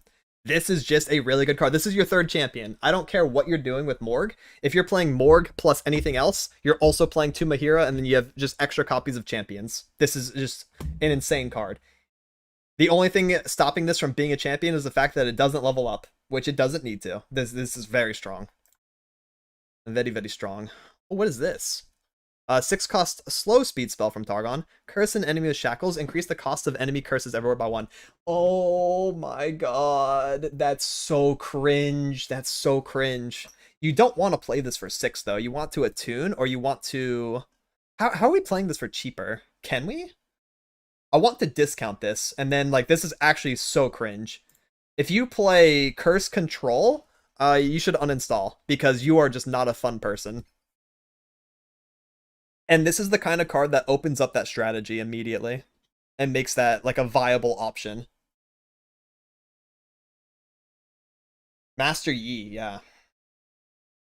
Sinner Printer, yep. Shackles P and Z Printer, yeah. If we are mana cheating this, if we are attuning into it, or if we're printing it, this card can very easily be abused. Probably not as hard as Wildfire was, but definitely along the same lines. You guys feeling that with me or what? That sounds absolutely insane. Jace can double cast it, that's true. That's probably like way too late in the game for that to be useful though. Hmm. I think we want to get this resolved in the same manner that we resolve Siren Song, by the way. We want to play Sinner's Vise very early. And then we want to curse like 3 or 4 times, and then play for WinCon after. That's what this card is telling me.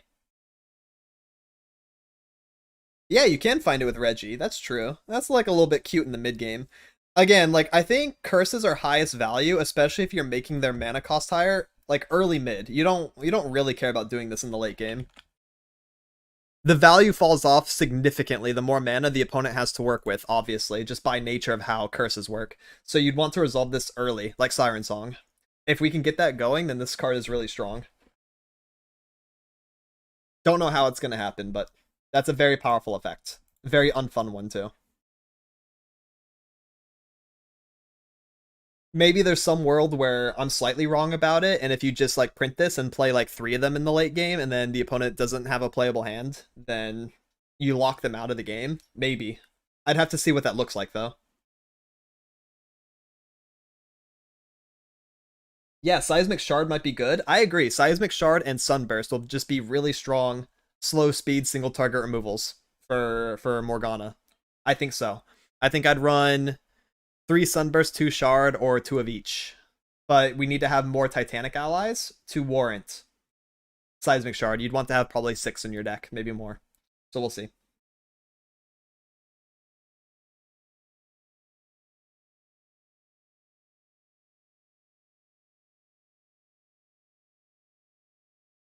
Float 3. I mean, you're dying. That's kind of the issue there. In a lot, so yeah, that's the issue with like floating 3 and then playing it. Opponents neutered on 4, yeah, but they have their turns 1 through 3 set up and they're hitting you twice with it. Morgana on 5, GG. Meh. I don't think it's good enough. Depending on who you're fighting, I mean, you might just die doing that.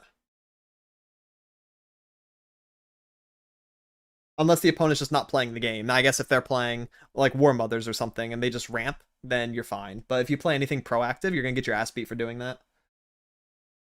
Pantheon getting Deathless? That sounds so cringe. Yeah, she does have lifesteal, meant to be played from behind. I can kind of see that. Yeah, if Deathless is a rollable keyword for Voidling, that's really awesome. Alright, next we have another new guy, Ruby-Eyed Conjurer. 2 mana 2/2, play, grant spell shield or overwhelm to an ally in hand. Okay, it's just one of the best cards in the game. This is one of the best cards in the game. What is that? 2 mana 2/2, granted a spell shield or overwhelm to an ally in hand? What? If you showed me this card like 2 years ago in peak Lee Sin meta, I probably would uninstall and not play anymore.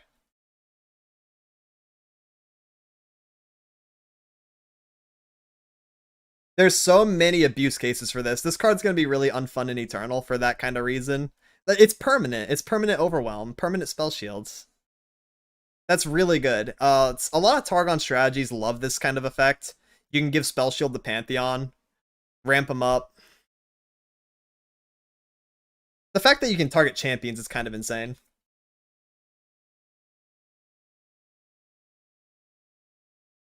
Supercharge gives both for 4, and you can use Spellman. It's never played. It's also focus speed. And it's also not giving you a 2/2 body for the low price of 2 mana.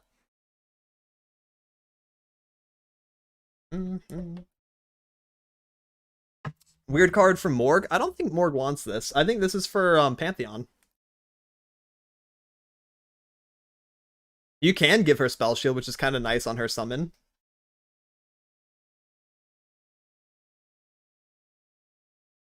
And then, of course, in Eternal, you can be hitting, I mean, Lee Sin. In Standard, you can hit Master Yi.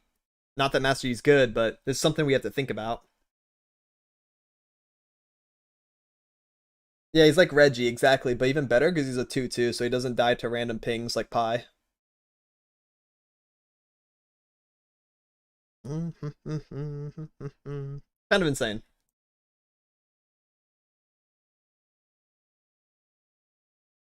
Any good for Kale? Yeah, Kale kind of likes Overwhelm. She gets it on level 2 anyways. Spell Shield's pretty good with her too.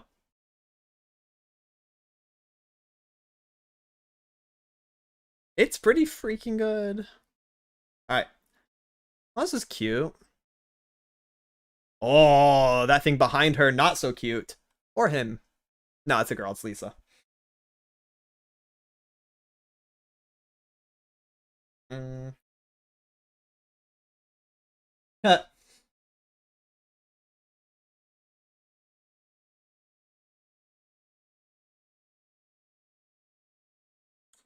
So this is 3 mana 2/3. Curse an enemy with shackles. Okay. 3/2/3 shackle. 3/2/3. I mean, obviously if it was a 3/3, this card would be really broken. I think at 2/3 it's kind of just fair. 3 mana 2/3 body, rip 2 mana out of the opponent's hand while shackling an enemy. It's good. It's fine. Yeah, this card's not broken, it's not bad. This card is just like good. If it was a 3/3, it would be very strong. This seems fine. Yeah, baseball. Your altar deck is just broken. Oh, a new dragon. And this one is 6 cost, so it's going to get a boon if we're playing this with Elder. 6/6/5, dragon from Targon. That's also nice for Shyvana and Acel midrange. When you play a fast spell, slow spell, or skill, grant other dragon allies 1/1. Oh. That's a little lackluster. It doesn't even buff itself?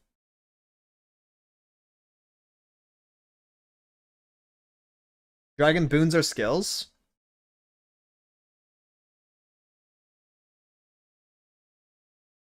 It's fine. If it's grant everywhere? Yeah, it'd be way too crazy. Grant other dragon allies 1/1. So you want to hit 2+ things with this. If you're hitting just 1, not that great. If you're hitting 2, that's fine. That should be about your average result. 3+, and then you're kind of bing chilling. But like, I wager if you are on 4 dragons on board anyways, including this, you're already winning. So the little +1/+1 is just kind of like a luxury, not really a necessity for winning the game. So it's like, fine. I think it's like, okay, and then it's redundant.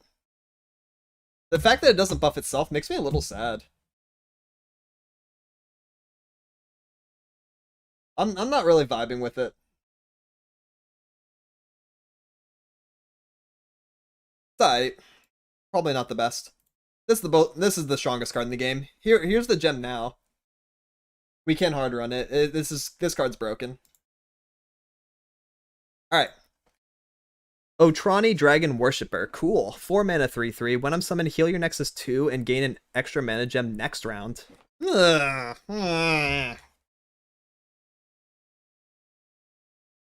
What the hell? It's a 4/3/3 body, heal 2. And also a temporary ramp for Rhonda. Because you just play 1 sigil on 3, you play this on 4, you Rhonda. Huh.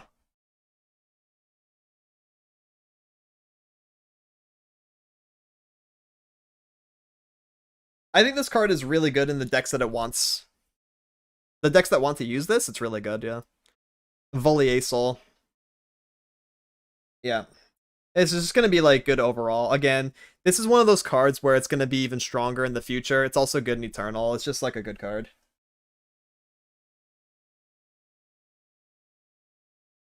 It's fine. It's good. Very solid. Tired of all the healing though. Low key. Whoa, Morgana E. We got Black Shield. This better be like the most broken card in the game as well, because Black Shield is one of the best abilities in League of Legends. They already made her Q insane. Let's see if they made her E insane as well. 2 mana burst speed. Give an ally spell shield this round and curse it with shackles. Oh. Ooh. Oh. A little bit of a downside. Curse it with shackles? We're cursing our own ally with a mobile?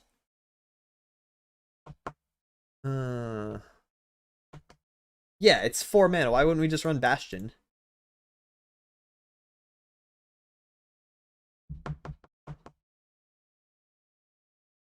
The fact that you can't cast Bastion with exactly spell mana and we could reserve the shackles for the next turn, I guess. That's a pretty interesting use case.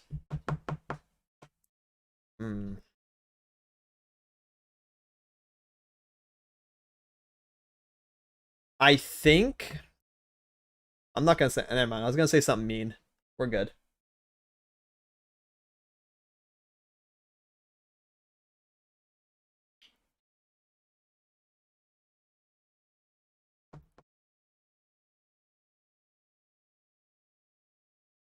Did it get removed? No, I'm pretty sure if you shackle something during the combat, it's gonna stay there, and then it just gets immobile for afterwards. It's not a stun. Yeah, yeah. Shackle only prevents something from going up into combat, not setting them back. And also, if they're shackled, they can still be sent in through like swapping mechanics, like Shen barrier, or if you're playing an Eternal, the Aurelia spell will also put immobile things up into combat. It bypasses that, so.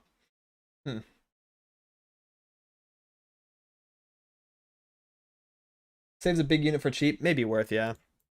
This is an interesting one. Bruh, hey, what up, Vader? Welcome in. Definitely an interesting one. Okay. Next. Magical Fettering. 2 mana slow speed spell. Grant an ally 0/2 and curse your opponent with suppression. There we go. Now we're talking. This is really, really good. This is really, really, really good. Even at slow speed, if you're just playing on your turn where you have the initiative, 2 mana slow speed, grant an ally 0/2 permanently, and curse your opponent with, oh, they have to spend 2 mana or they can't play the game. That's awesome. Yes, it's Demacia. This is really, really, really strong. We already, like, we care about the buff. We want the buff on any of our dudes. Even if we're hitting something like a Fleet Feather Tracker with this, we're pretty happy.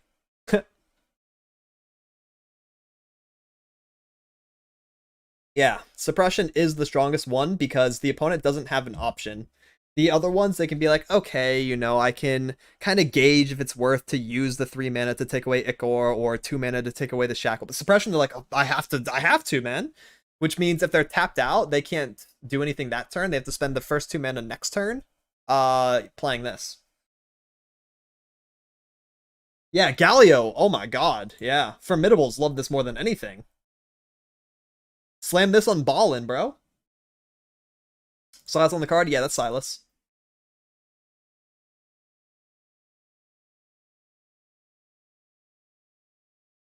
Yeah, that's absolutely insane.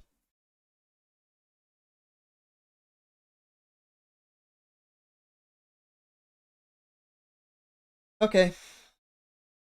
Next one, Mage Seeker Inquisitor. 4 mana, 3/2.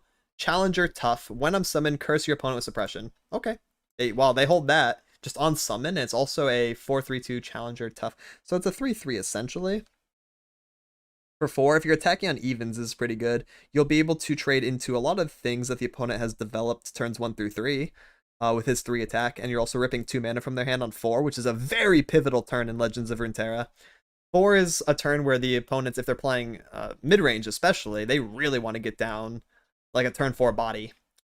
So they can curve into 5 and be a little smooth. Suppression's going to clunk them up hella. So it's a good one.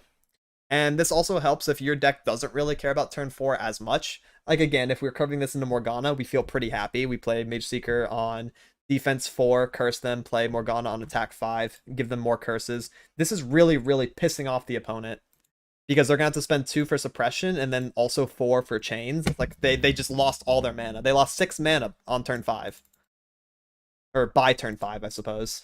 So this is just a nice curve, and he's also a Challenger tough unit, so this is really nice. Soul Cleave?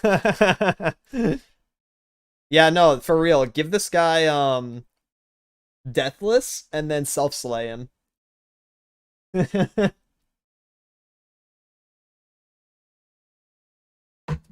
Yeah, exactly. Playing with more, that's what I'm saying. That's funny.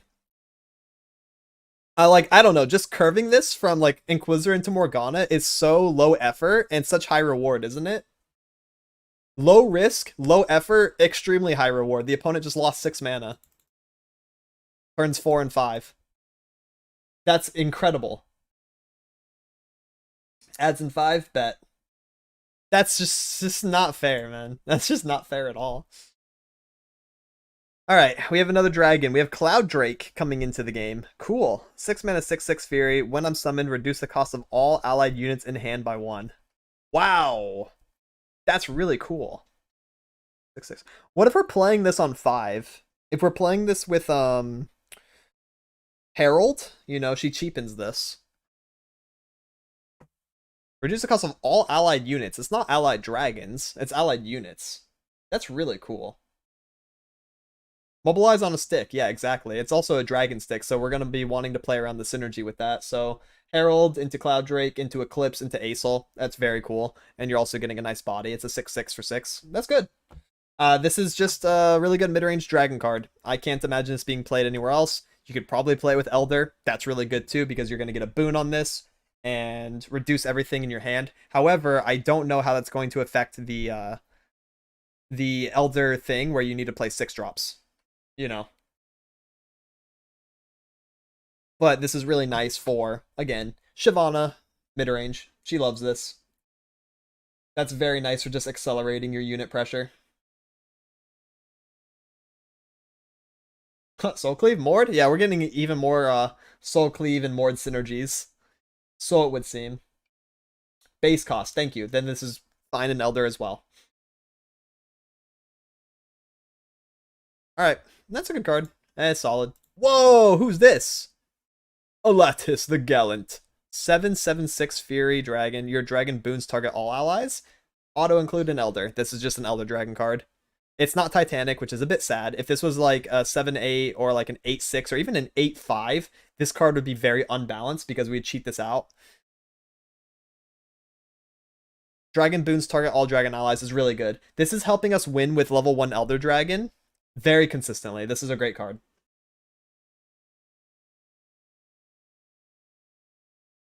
Yeah, no other deck can use this. This is only Elder. Yep. Yep.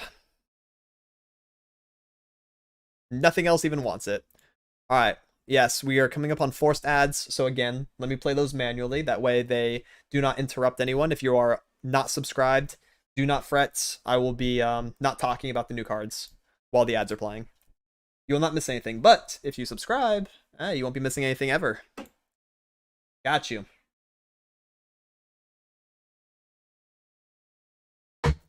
Let's go back up and just look at, you know, one of the first champions we talked about. We can hover over Mordekaiser and let some people read it that are coming in.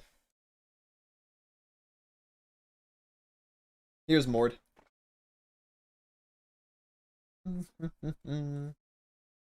I'm thinking again. So I'm gonna reiterate here. I'm thinking of the new champions. Morgana is gonna be the strongest week 1. Mordekaiser is going to take a tiny bit to figure out, but once he's optimized, I think he's going to be really strong. And then Elder Dragon's going to take the longest to figure out, but I think he's going to be okay. Maybe a meme. Maybe like Poro King on release. He's going to be like fine. But I think Morgana is going to be the easiest one to gravitate towards because she's the simplest. Legit crafted 3 Kale just to cook some sisters. Let's go. I think they can be played together a little bit because Kale wants to self-target for buffs and Morgana wants to self-target for level. And then also shackle the enemies and that helps her level too.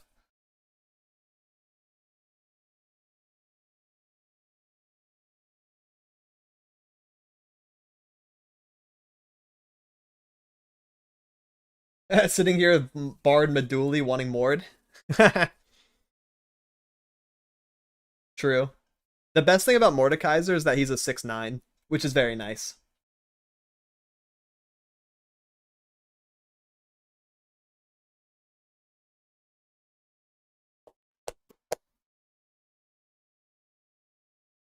Yeah, Poro King found his place eventually, stronger than Neela and Nico. Took some time, took some time.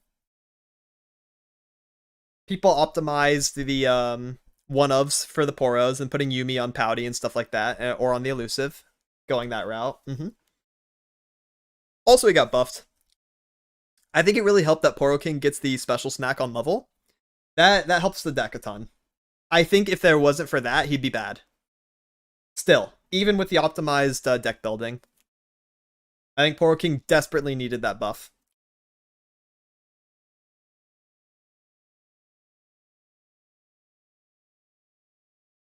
Alright, we have 30 seconds left. You kind of have to play Mord with Noxus? Yes. You do kind of have to play Mord with Noxus, unfortunately. They're doing that thing where they make the synergy cards in both regions and forces them together. Kind of like Nightfall with Shadow Isles and Targon. We don't really have much of a choice in terms of optimal Mordekaiser, competitively. However, Mordekaiser can probably still be taken out of those two regions, pick one that he's in, and then play another, and probably have some like more fun stuff, maybe some like casual, gimmicky stuff. But for the most part, what I'm seeing, he's optimally going to be his dual region pairing, because that's where they're putting all the synergy cards.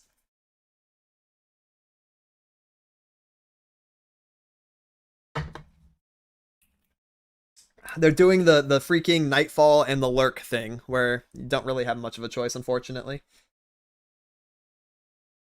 Could work with Shurima Slay. Yeah, it'd be kind of cool. Mord Nasus. And then you would just sack the 5 attack dudes from Shurima, try to get some from... Sack the 5 attack dudes from Noxus, try to get them in Shurima, and replace that, and then you could have a nice Mord Nasus or something.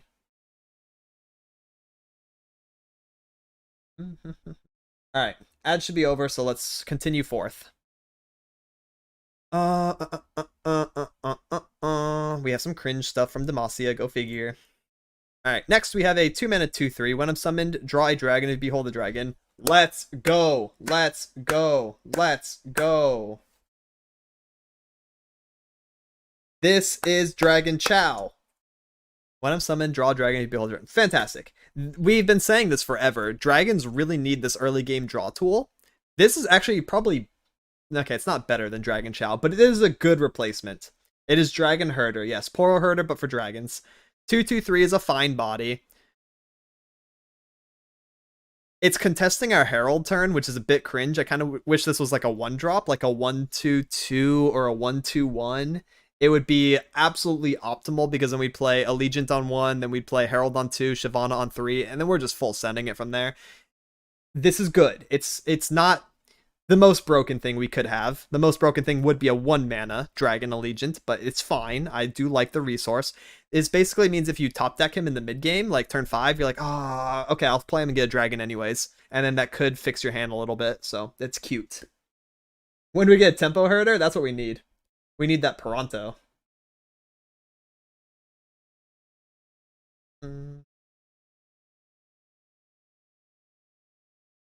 Alright.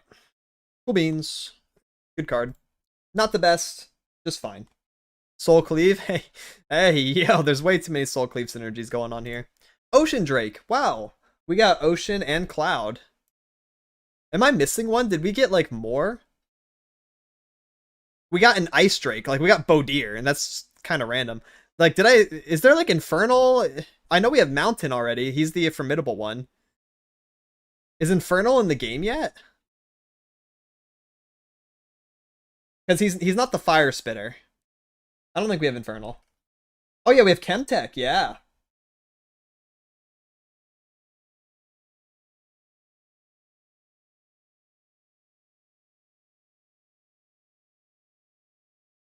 Cool. Kadrikin's Infernal? No, he's not. That's not the same one. The Noxus one? No, Fire Spitter's not Infernal Drake either. We're missing Infernal and we're missing Hextech, right? Because we have Chemtech, he just came. We have Cloud, we have Ocean, we have Mountain. So we're missing Infernal and we're missing Hex. Yes. Let's see. 6/3/5 dragon, Ionia, elusive. Whoa, there's a lot to take in here. That's all kind of weird. His title's literally Kadrigan the Infernal. Yes, but he's not Infernal Drake. 6/3/5 elusive. When you play a fast spell, slow spell, or skill, heal your Nexus 1. He's a 6/3/5 elusive. I mean, again, this is just this is Elder, because the boons count as a skill. And he's elusive. No, this card's actually kind of good. Because if you get this guy down like the first one, he's going to be an elusive body. You can put extra stats on him. Just a 1/1 is going to give him, a 4/6 body. If you give him 1/1 and impact twice, well then, holy shit. This guy's going to be pumping elusive damage and he's cringe. And he's also going to be healing you ambiently. And then other things can buff him too. This is like probably the best first boon that we've seen, where you want to do Ocean first and then everything else after.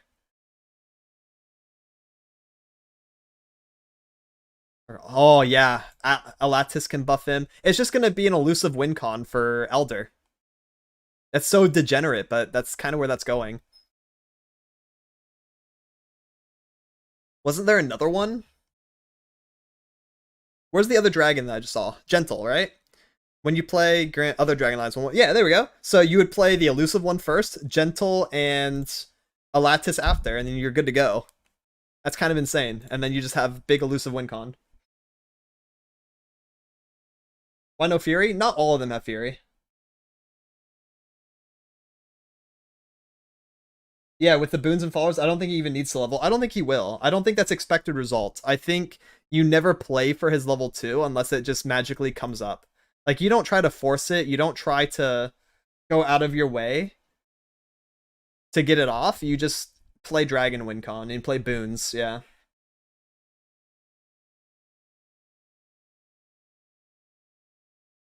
Yeah, he's very tanky for an elusive. Okay.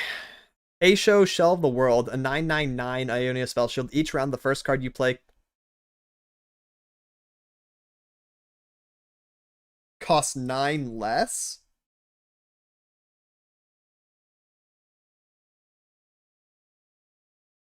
No, fam. No. No, this opens up so much bullshit. This opens up so much bullshit. The first card you play costs 9 less means, like, the world is your oyster. Think of a combo and do it. You can do whatever you want. Yeah, Watcher's a pretty funny one, actually. Dude, this is, like, criminally illegal. Like, I don't know what combo's gonna happen. I mean, obviously, it's a really late game one, so it's gonna be more jank than powerful. But, yeah, here we go again. This is just, like, a really big abuse case. Fun, bro. This is so fun. Each round, so you can do it more than once, by the way.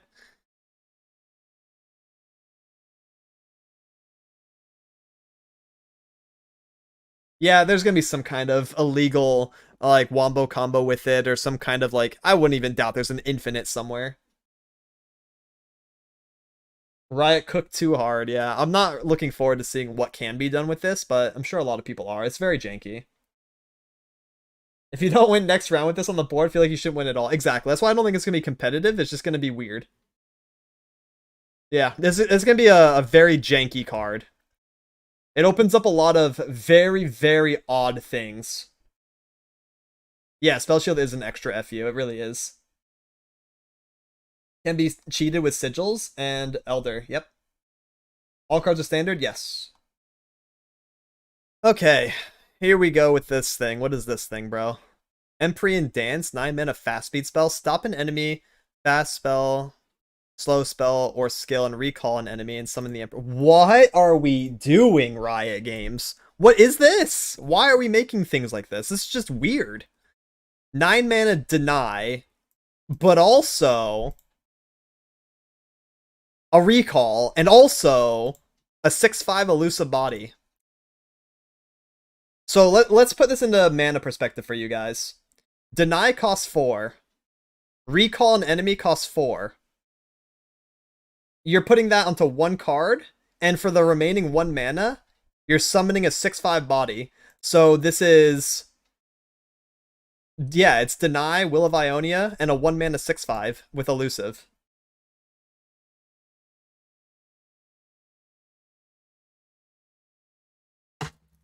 Found new vocab? Thank you. Let me take a look at that. Oh yeah, we saw this already. I have this.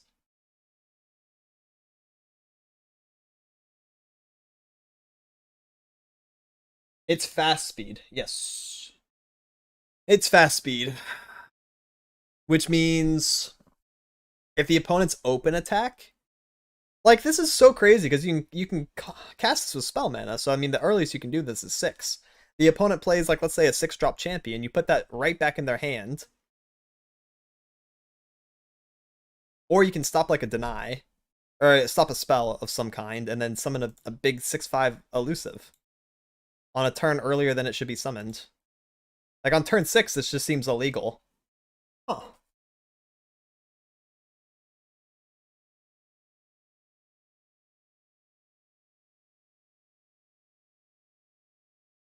If you Emperor Dance and Emperor Dance, the second one wins for free.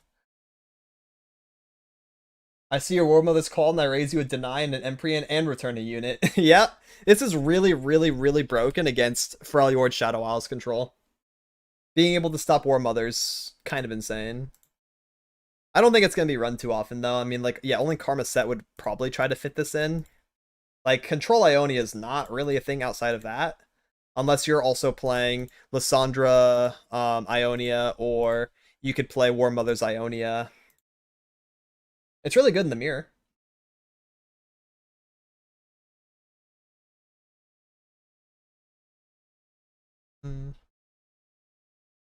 Bring Ionia back? Hey, yo!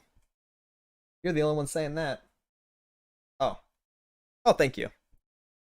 Thank you, baseball. So, we have new vocab. Can't be stopped. This unit cannot be stunned, recalled, blocked, frostbitten, transformed, silenced, targeted, obliterated, etc. They are truly unstoppable. They can't even be chump blocked, which means Elder Dragon wins you the game if you attack with him. There's nothing that can be done. Nothing. Nothing in the game. Okay. That seems pretty fair, I think. For his level up condition, I mean, you should have won the game like 6 times over. So that's kind of fair. No, it can't be blocked. Nope. Nothing. You can have more than 30 Nexus Elves. Yeah, sure. I'm sure you can. Can he block? Yeah, he can do whatever he wants. He can block elusives. Right? No, he can't. He cannot block elusive. Sorry, he does not have that. He can block anything that he wants outside of that, though. I don't think he can block elusives, no. Probably not. They spelled unstoppable wrong? True.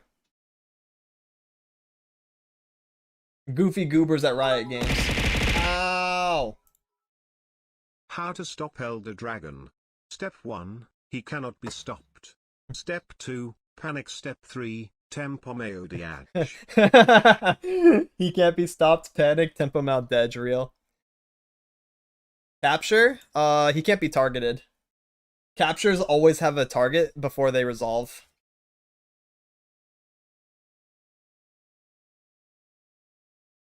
Yeah, GG.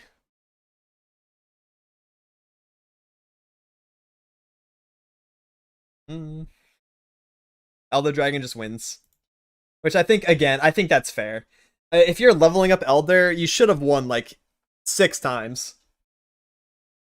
Yeah, it's fine. He could literally say win the game on level up. He could, and I don't think that's unbalanced at all. Yeah, his level up condition's ridiculous. If you get there, then you deserve to win. And if you get there, the opponent deserves to lose. There's no situation where those are not true.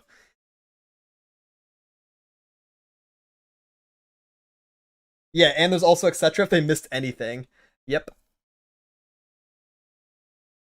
Does the unit die if you block with it? Maybe, if you block the cat. Or if you block Elder, I think... Wait. Yeah. If you block the cat with Elder, that's the only situation where this can come up, because you cannot block an enemy Elder with your Elder. Is the cat 20? Or 30? I don't even remember.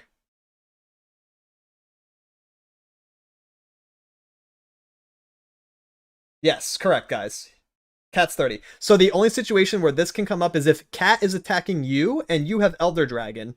You put Elder Dragon up because you're allowed to block with him. There's nothing saying you can't do that. The cat probably kills Elder Dragon. They probably kill each other. Cat is the only worthy opponent. Yes. Not even Elder Dragon is a worthy opponent for himself because you cannot block the enemy Elder Dragon with yours. But the cat you can.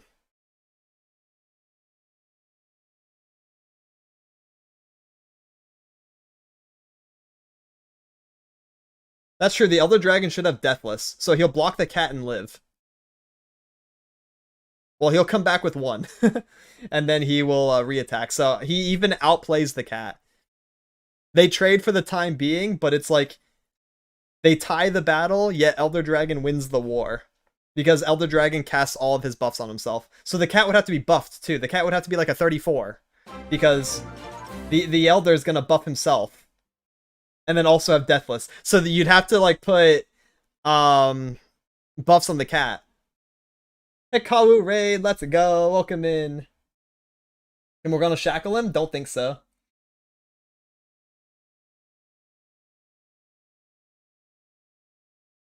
Hi. Yeah, the Elder Dragon is just the craziest card we've ever seen ever in any card game. Like that's wild to me. How you doing? I'm doing fantastic, homie. We're covering all the new cards that got revealed today. We have Mordekaiser, Morgana, and Elder Dragon as playable champions. What makes it so wild? Oh, I'll show you what makes him so wild. Elder Dragon is the talk of the town. So he's a 12 mana 10/10 that gets cheaper and you can play him. If you level him up, his effect is I cannot be stopped and he's a 30/30. I cannot be stopped means the unit cannot be stunned, recalled, blocked, frostbitten, transformed, silenced, targeted, obliterated, nothing. He literally just cannot be stopped.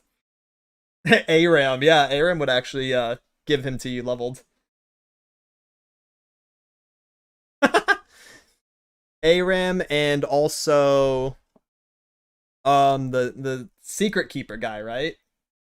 He is goated. It's the most wild thing ever.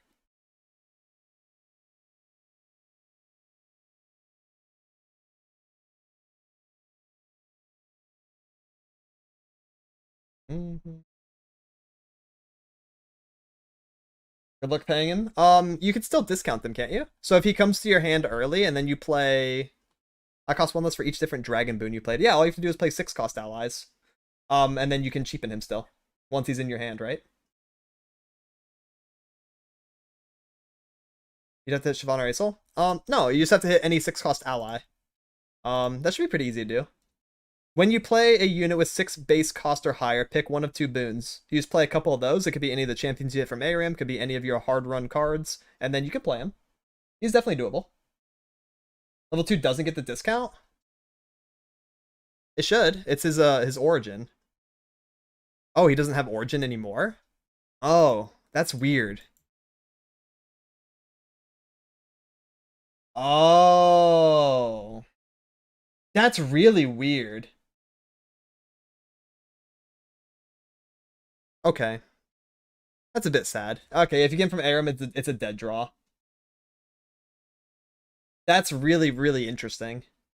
First time we've seen that kind of interaction. It was stated? Okay. Well, first time for everything. Unfortunate. That would be a really, really interesting and funny high roll.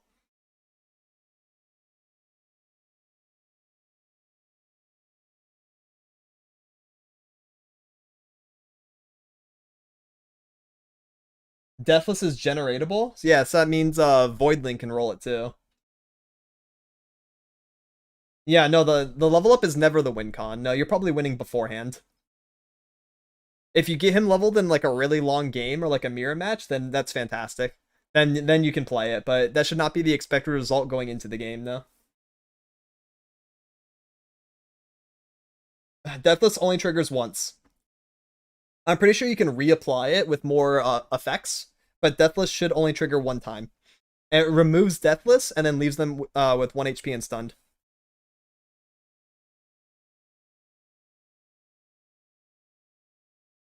Incentivized to only run one Elder? Probably. Yeah, you're welcome. Good question. Okay, we have 2 more cards to review, and then I'll do a quick rundown of the champions for you guys, for anyone who came in later, or those who are staying from the raid. Thank you so much and welcome in.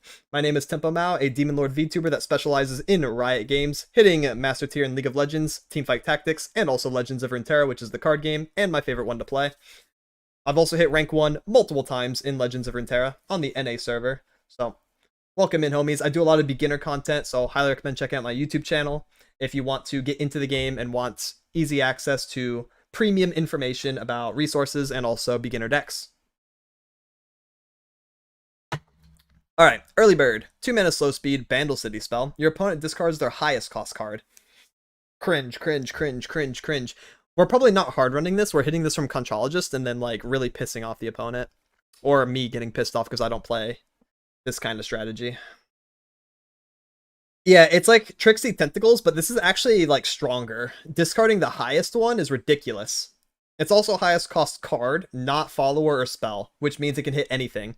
This can hit Champion, this can hit War Mothers, this can hit Volibear, anything. So if you really want to just be like super annoying, you play Otterpuss, you play King of the Reef, you play Conch, you play Early Bird, probably not Trixie. Trixie doesn't make the cut. And then the opponent can't play. You just rip everything out of the opponent's hand. You prank a few things, you steal something, you make them discard, and you generate another one.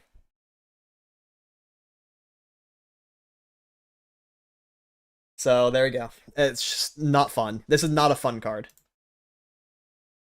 Alright, let's look at this one. Yeah, aloof too. Exactly. 8 mana slow speed spell, Sugary Snare, also from Bandal. Place an ally on the bottom of your deck to summon the yo! Place an ally on the bottom of your deck to summon the top ally of your deck. Can we manipulate this with Predict? What if we, like, Feral Prescience this? Summon the top ally. That also means champion. Yeah, this would have to be very, very, very specific. Bandal City Sharima. That's like forced. Yeah, summon Elder Dragon, I guess. Wait, no, you can't, because you don't have Predict. If he's there, then hooray.